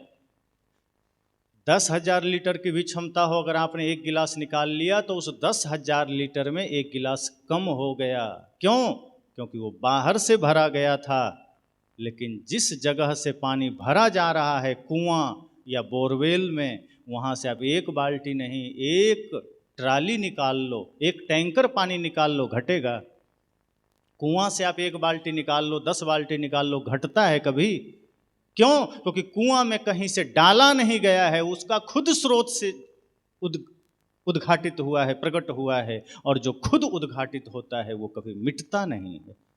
तो जब हम बाहर से सुख बटोरते हैं वो क्षीण हो जाता है, वो मिट जाता है, लेकिन जो निर्विकार अवस्था में ध्यान साधना के द्वारा, गुरु भक्ति के द्वारा भीतर जागृत होता है, वो सुख युगों युगों तक नहीं मिटता। इसलिए सदगुरु ने कहा कि जीवन को पाखंड रहित बनाइए। बड़ा अच्छा अवसर है, आप सब ने एक बड़ा अच्छा आयोजन किया है। ये ज्ञान का आयोजन है, ये अध्यात्म का आयोजन है, ये सत्य का आयोजन है। यहाँ हम तमाम पाखंड को जानते समझते हैं। यहाँ हम सिर्फ बाहर की बात नहीं करते, यहाँ हम अपने घर की भी बात करते हैं। सदगुरु तो कहते हैं अपने अंदर भी झाड़ू लगाना है। अगर हमारे सदगुरु कबीर के नाम पर भी कोई पाखंड हो रहा है तो हम उस पर भी चिंतन करेंगे कि कहीं कोई चूक तो नहीं हो रही, ऐसे महानतम संत के नाम पर कहीं कोई भ्रम तो नहीं चल रहा, कोई आडंबर तो नहीं चल रहा। अगर चल रहा है तो वो आपके कल्याण मार्ग से आपको दूर ले जा रहा है, आपको शांति से दूर ले जा रहा है। इसलिए सदगुरु कबीर का ज्ञान प्योर है, हीरे की भांति कीमती, उससे भी मूल्यवान, सूरज की भांति जहाँ कोई कचरा नहीं टिकता। जैसे आग जल रही हो, सबको जला के राख कर देती है, लेकिन सोना उसमें नहीं जलता, वो निखर जाता है। इसी तरह सदगुरु कबीर का ज्ञान है, समस्त आडंबर को जला देगा, पाखंड को जला देगा, पर जो सत्य है वो नहीं जलता, वो और निखर कर आता है। जो साधक है वो और निखर जाता है, जो सच्चे भक्त हैं वो और निखर जाता है। इसलिए सदैव सजगता रखनी है, सदैव होश रखना है, क्योंकि मृत्यु निकट आ रही है, पल पल निकट आ रही। मैंने भजन में कहा था ना, स्याही गई सफेदी आई। हर किसी के जीवन में मृत्यु का आगमन है, आया हुआ है।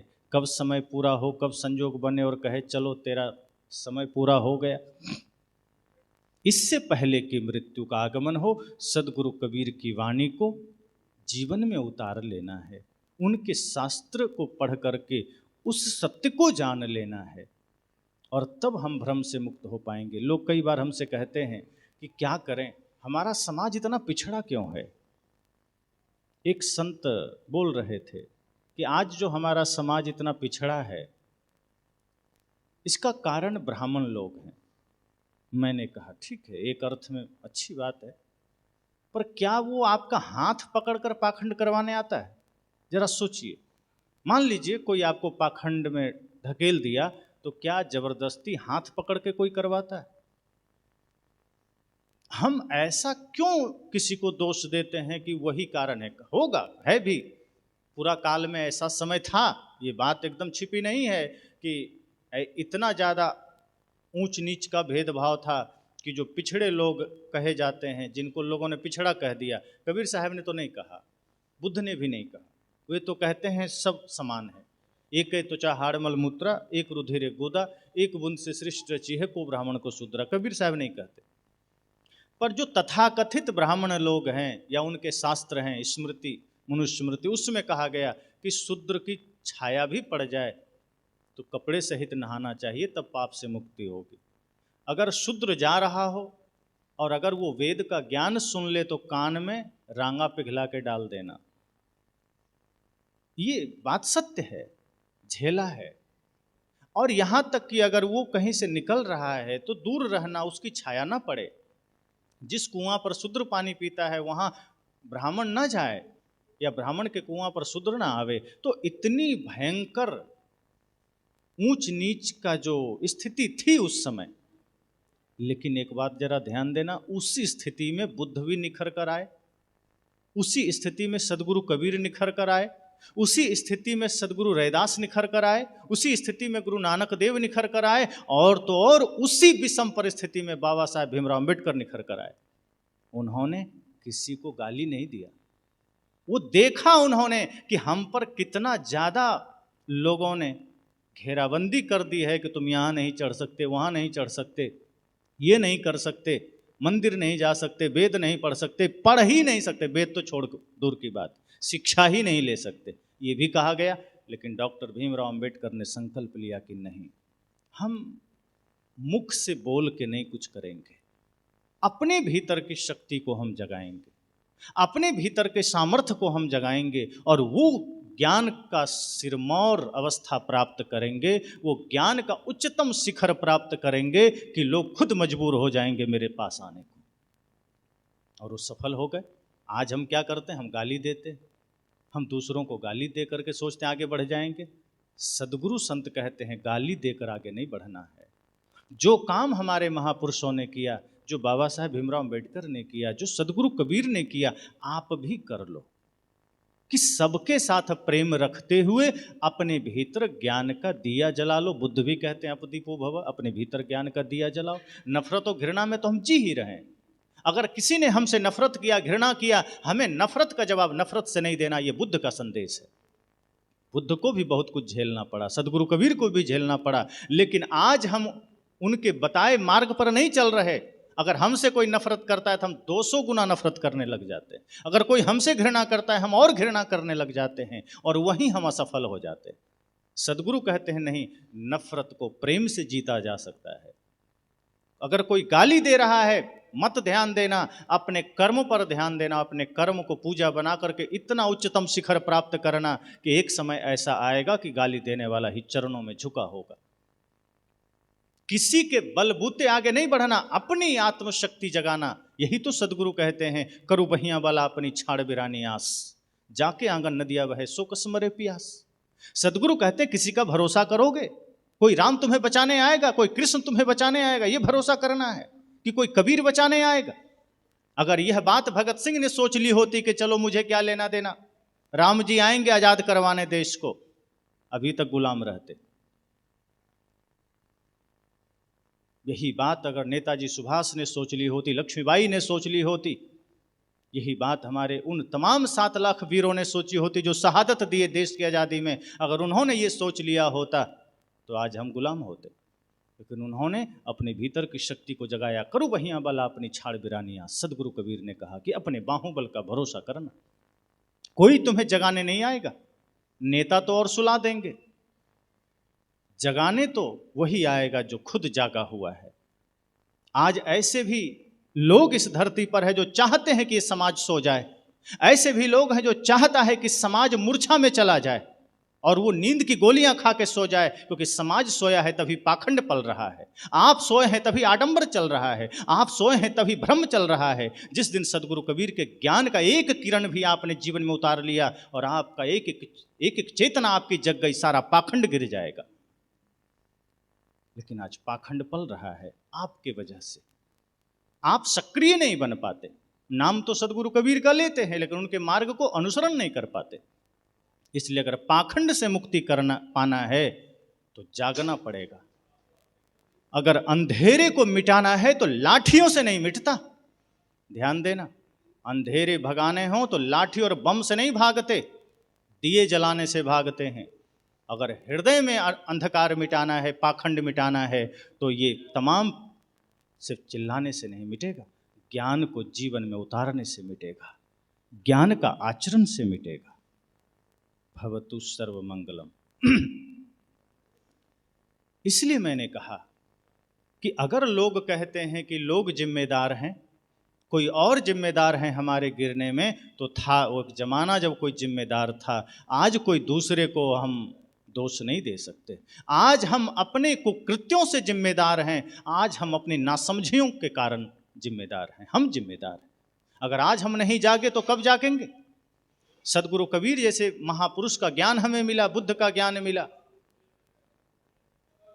हमें महान संतों की वाणियां मिली, और आज भी अगर हम सो रहे हैं और फिर हम दोष दें कि कोई और जिम्मेदार है, तो अब हम जिम्मेदार हैं। अगर आज भी माताएं ना जगी, आप ना जगे, आपके बच्चे सन्मार्ग में ना लगे, तो कोई दूसरा जिम्मेदार नहीं है। आज भारत की स्थिति देखो, मैंने कहा था ना कि जो भारत अहिंसा का सूत्र कहता था, जो भारत विश्व को अपना परिवार समझता था, वो भारत आज कितना असहाय खड़ा है।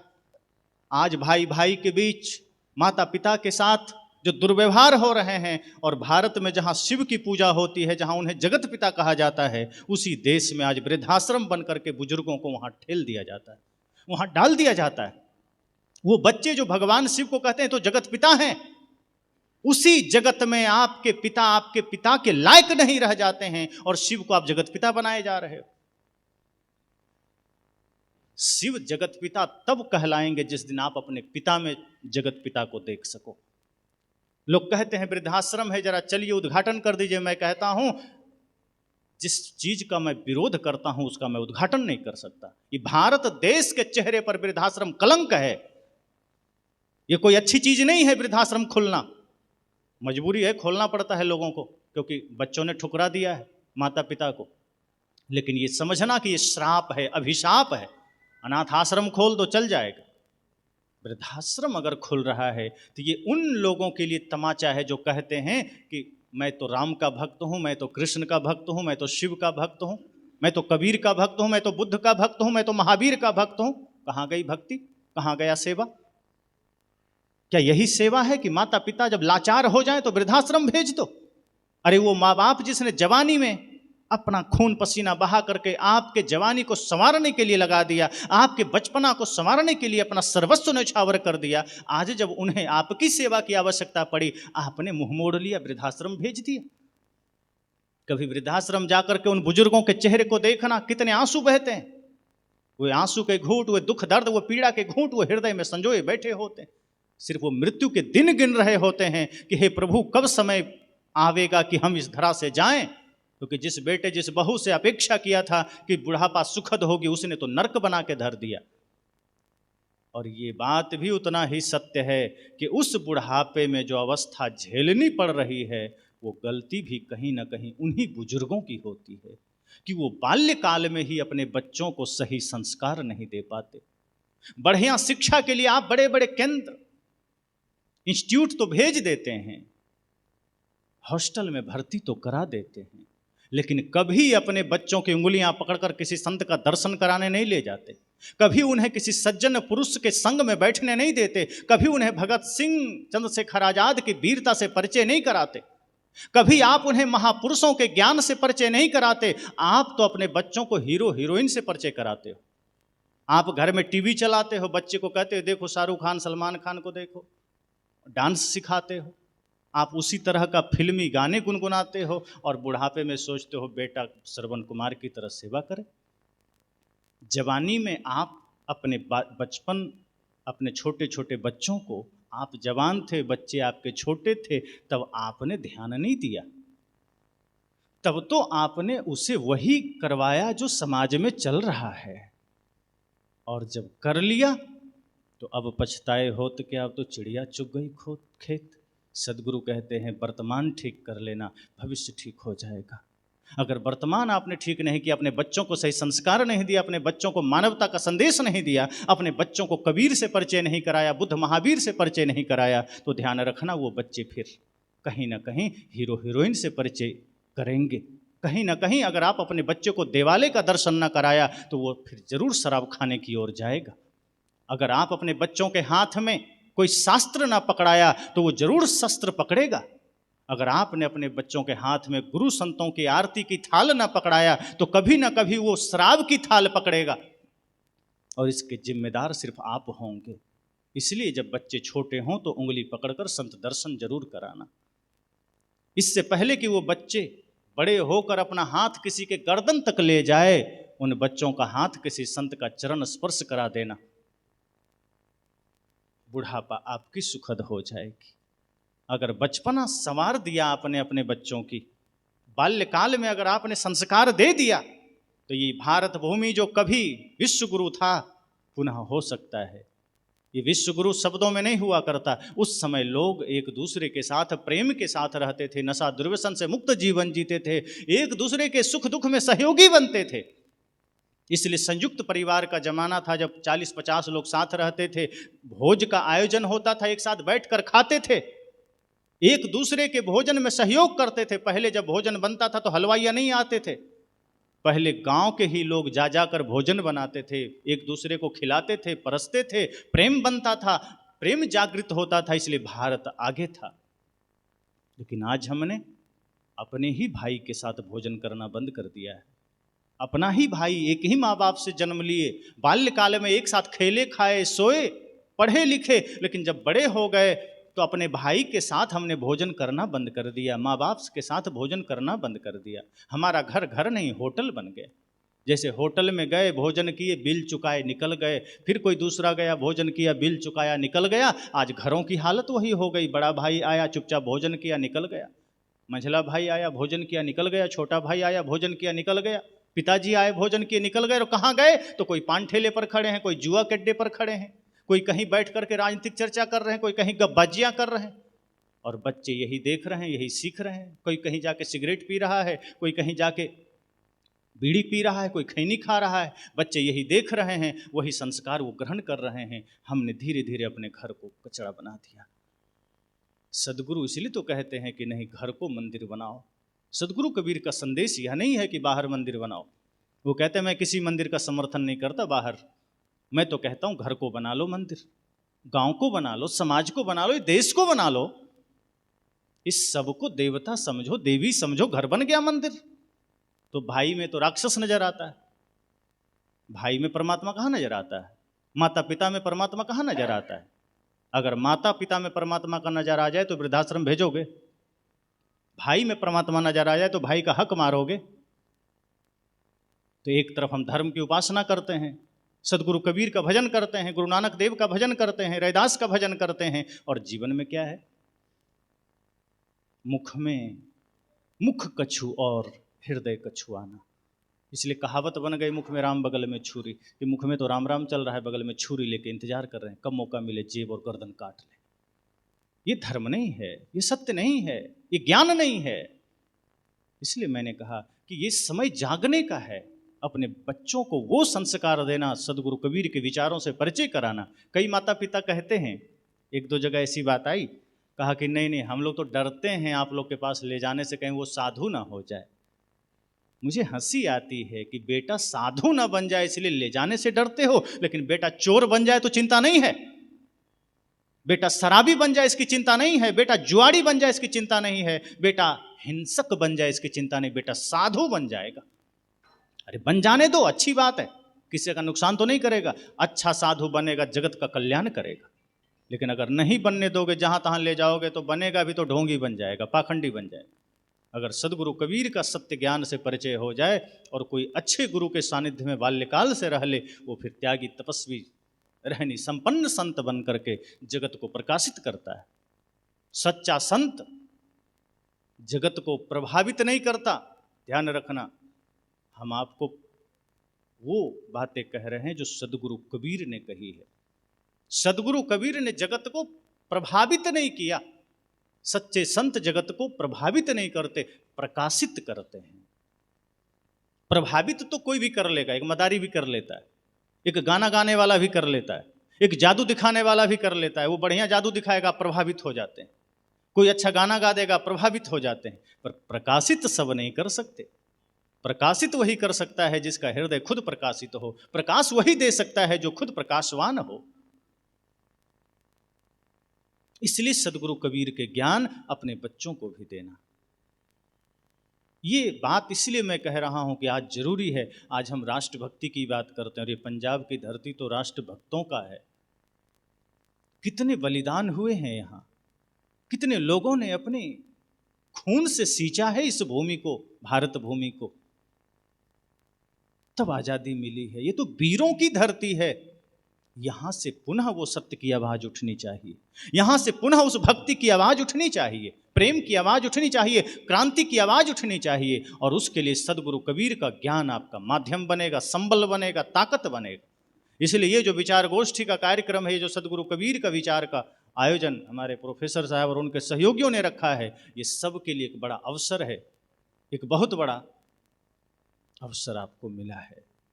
इसको गंवाना नहीं, गांठ में बांध लेना कि जो ज्ञान सदगुरु कबीर का है वो प्रेम की ओर ले जाता है, वो सत्य की ओर ले जाता है, वो अहिंसा की ओर ले जाता है, वो नफरत की ओर नहीं ले जाता, वो पाखंड की ओर नहीं ले जाता। अगर कोई कहे कि सदगुरु कबीर का मूल ज्ञान क्या है, हालांकि कबीर पंथ में भी बहुत से ऐसे लोग हुए जो मूल ज्ञान बांट रहे हैं और वो बता नहीं पाते मूल ज्ञान क्या है। मैं इतना ही कहता हूं, मूल ज्ञान सदगुरु कबीर का हर शब्द मूल ज्ञान। और क्या है? जो ज्ञान प्रेम के मार्ग पर ले जाए, जो ज्ञान आपको निर्विकार कर दे, जो ज्ञान आपको सत्य से जोड़ दे, जो ज्ञान आपको मुक्ति के मार्ग पर ले जाए, सब मूल ज्ञान है। और वो किसी का भी ज्ञान हो, कोई छिपा हुआ ज्ञान थोड़े है, कोई चुपचाप कहीं रखा हुआ ज्ञान थोड़े है। सदगुरु तो कहते हो मेरा ज्ञान तो सबका है, जो श्रद्धा से आएगा वो ज्ञान का लाभ लेगा। कृष्ण गीता में भी कहते हैं श्रद्धावान लभते ज्ञानम। कहा अगर श्रद्धा से गुरु के पास जाओगे तो ज्ञान का लाभ लोगे, श्रद्धा से नहीं जाओगे तो ज्ञान का खजाना चारों ओर रहेगा, कोई मतलब नहीं। श्रद्धावान बन जाएंगे तो ज्ञान का लाभ मिलेगा, अगर श्रद्धावान नहीं है तो ज्ञान का पता भी नहीं चलेगा। एक भिखारी एक टीले पर बैठकर भीख मांगता था, मांगता रहा जीवन भर, एक एक रुपये के लिए तरसता रहा। एक दिन मर गया तो लोगों ने सोचा इसका तो कोई है नहीं आगे पीछे, क्या करें? तो कहा इसी टीले को खोदो, इसी में गाड़ दो। जब टीले को खोदा तो वहां नीचे सोने चांदी हीरे का विशाल भंडार मिला। लोग सिर ठोक लिए, कहा जीवन भर इसी सोने के भंडार पर बैठकर ये भिक्षा मांगता रहा, इसके नीचे ही हीरे पड़े थे, इसके नीचे ही सोना पड़ा था, ये कभी उससे परिचित ना हो सका। पास में ही खजाना था पर बैठकर भिक्षा 1 रुपये के लिए तरसता रहा। यही हम करते हैं। कभी ज्ञान हमारे पास होता है, संत गुरुजन हमारे निकट होते हैं, पर हम अश्रद्धा के कारण उनके ज्ञान से वंचित रहते हैं, उनके सत्य से वंचित रहते हैं। इसलिए मैं तो इतना ही कहूँगा, ये बड़ा अवसर मिला है, सुनहरा अवसर, ये सत्य का ज्ञान का अवसर मिला है, जागने का अवसर मिला है। दुनिया के काम तो हम करते रहते हैं, आज जो अवसर मिला है ये सब कुछ करते में ही ये कर सकते हैं। कई लोग ये भी कहते हैं कि ठीक है महाराज जी, गुरु जी आप तो कहते हैं सत्संग करो, धर्म करो, तो काम इतना रहता है, अलग से समय नहीं मिलता। तो सदगुरु कबीर ने ये थोड़े कहा कि घर के काम छोड़ दो, परिवार का की जिम्मेदारी छोड़ दो, समाज की जिम्मेदारी छोड़ दो। आप जो करते हो करते रहो, धर्म को धारण करना है, मतलब सिर्फ मन को निर्मल कर लो। शुरू में मैंने कहा ना, जो कुछ करो सो पूजा। अगर मन निर्मल करके करोगे तो घर में झाड़ू लगाओ, भोजन बनाओ, दफ्तर में काम करो, खेत में काम करो, समाज में जाओ, फिर वो पूजा ही पूजा है, फिर मन निर्मल ही निर्मल है। दुकान में बैठो, ग्राहक में भगवान को देखो। आप अगर राजनीति में हैं, जनता के बीच जाओ, उसे भगवान समझो। पति पत्नी में, पत्नी पति में, एक दूसरे में भगवान को देखो, आपकी पूजा हो गई, आपका धर्म हो गया। अलग से कहाँ करना है, अलग से घर थोड़े छोड़ देना है। सब छोड़ भी नहीं सकते। आपका वही विधान है कि आप वहीं ईमानदारी निष्ठा से जीवन बिताइए, गुरु की बातों को मानिए, संत गुरुजनों में श्रद्धा रखिए।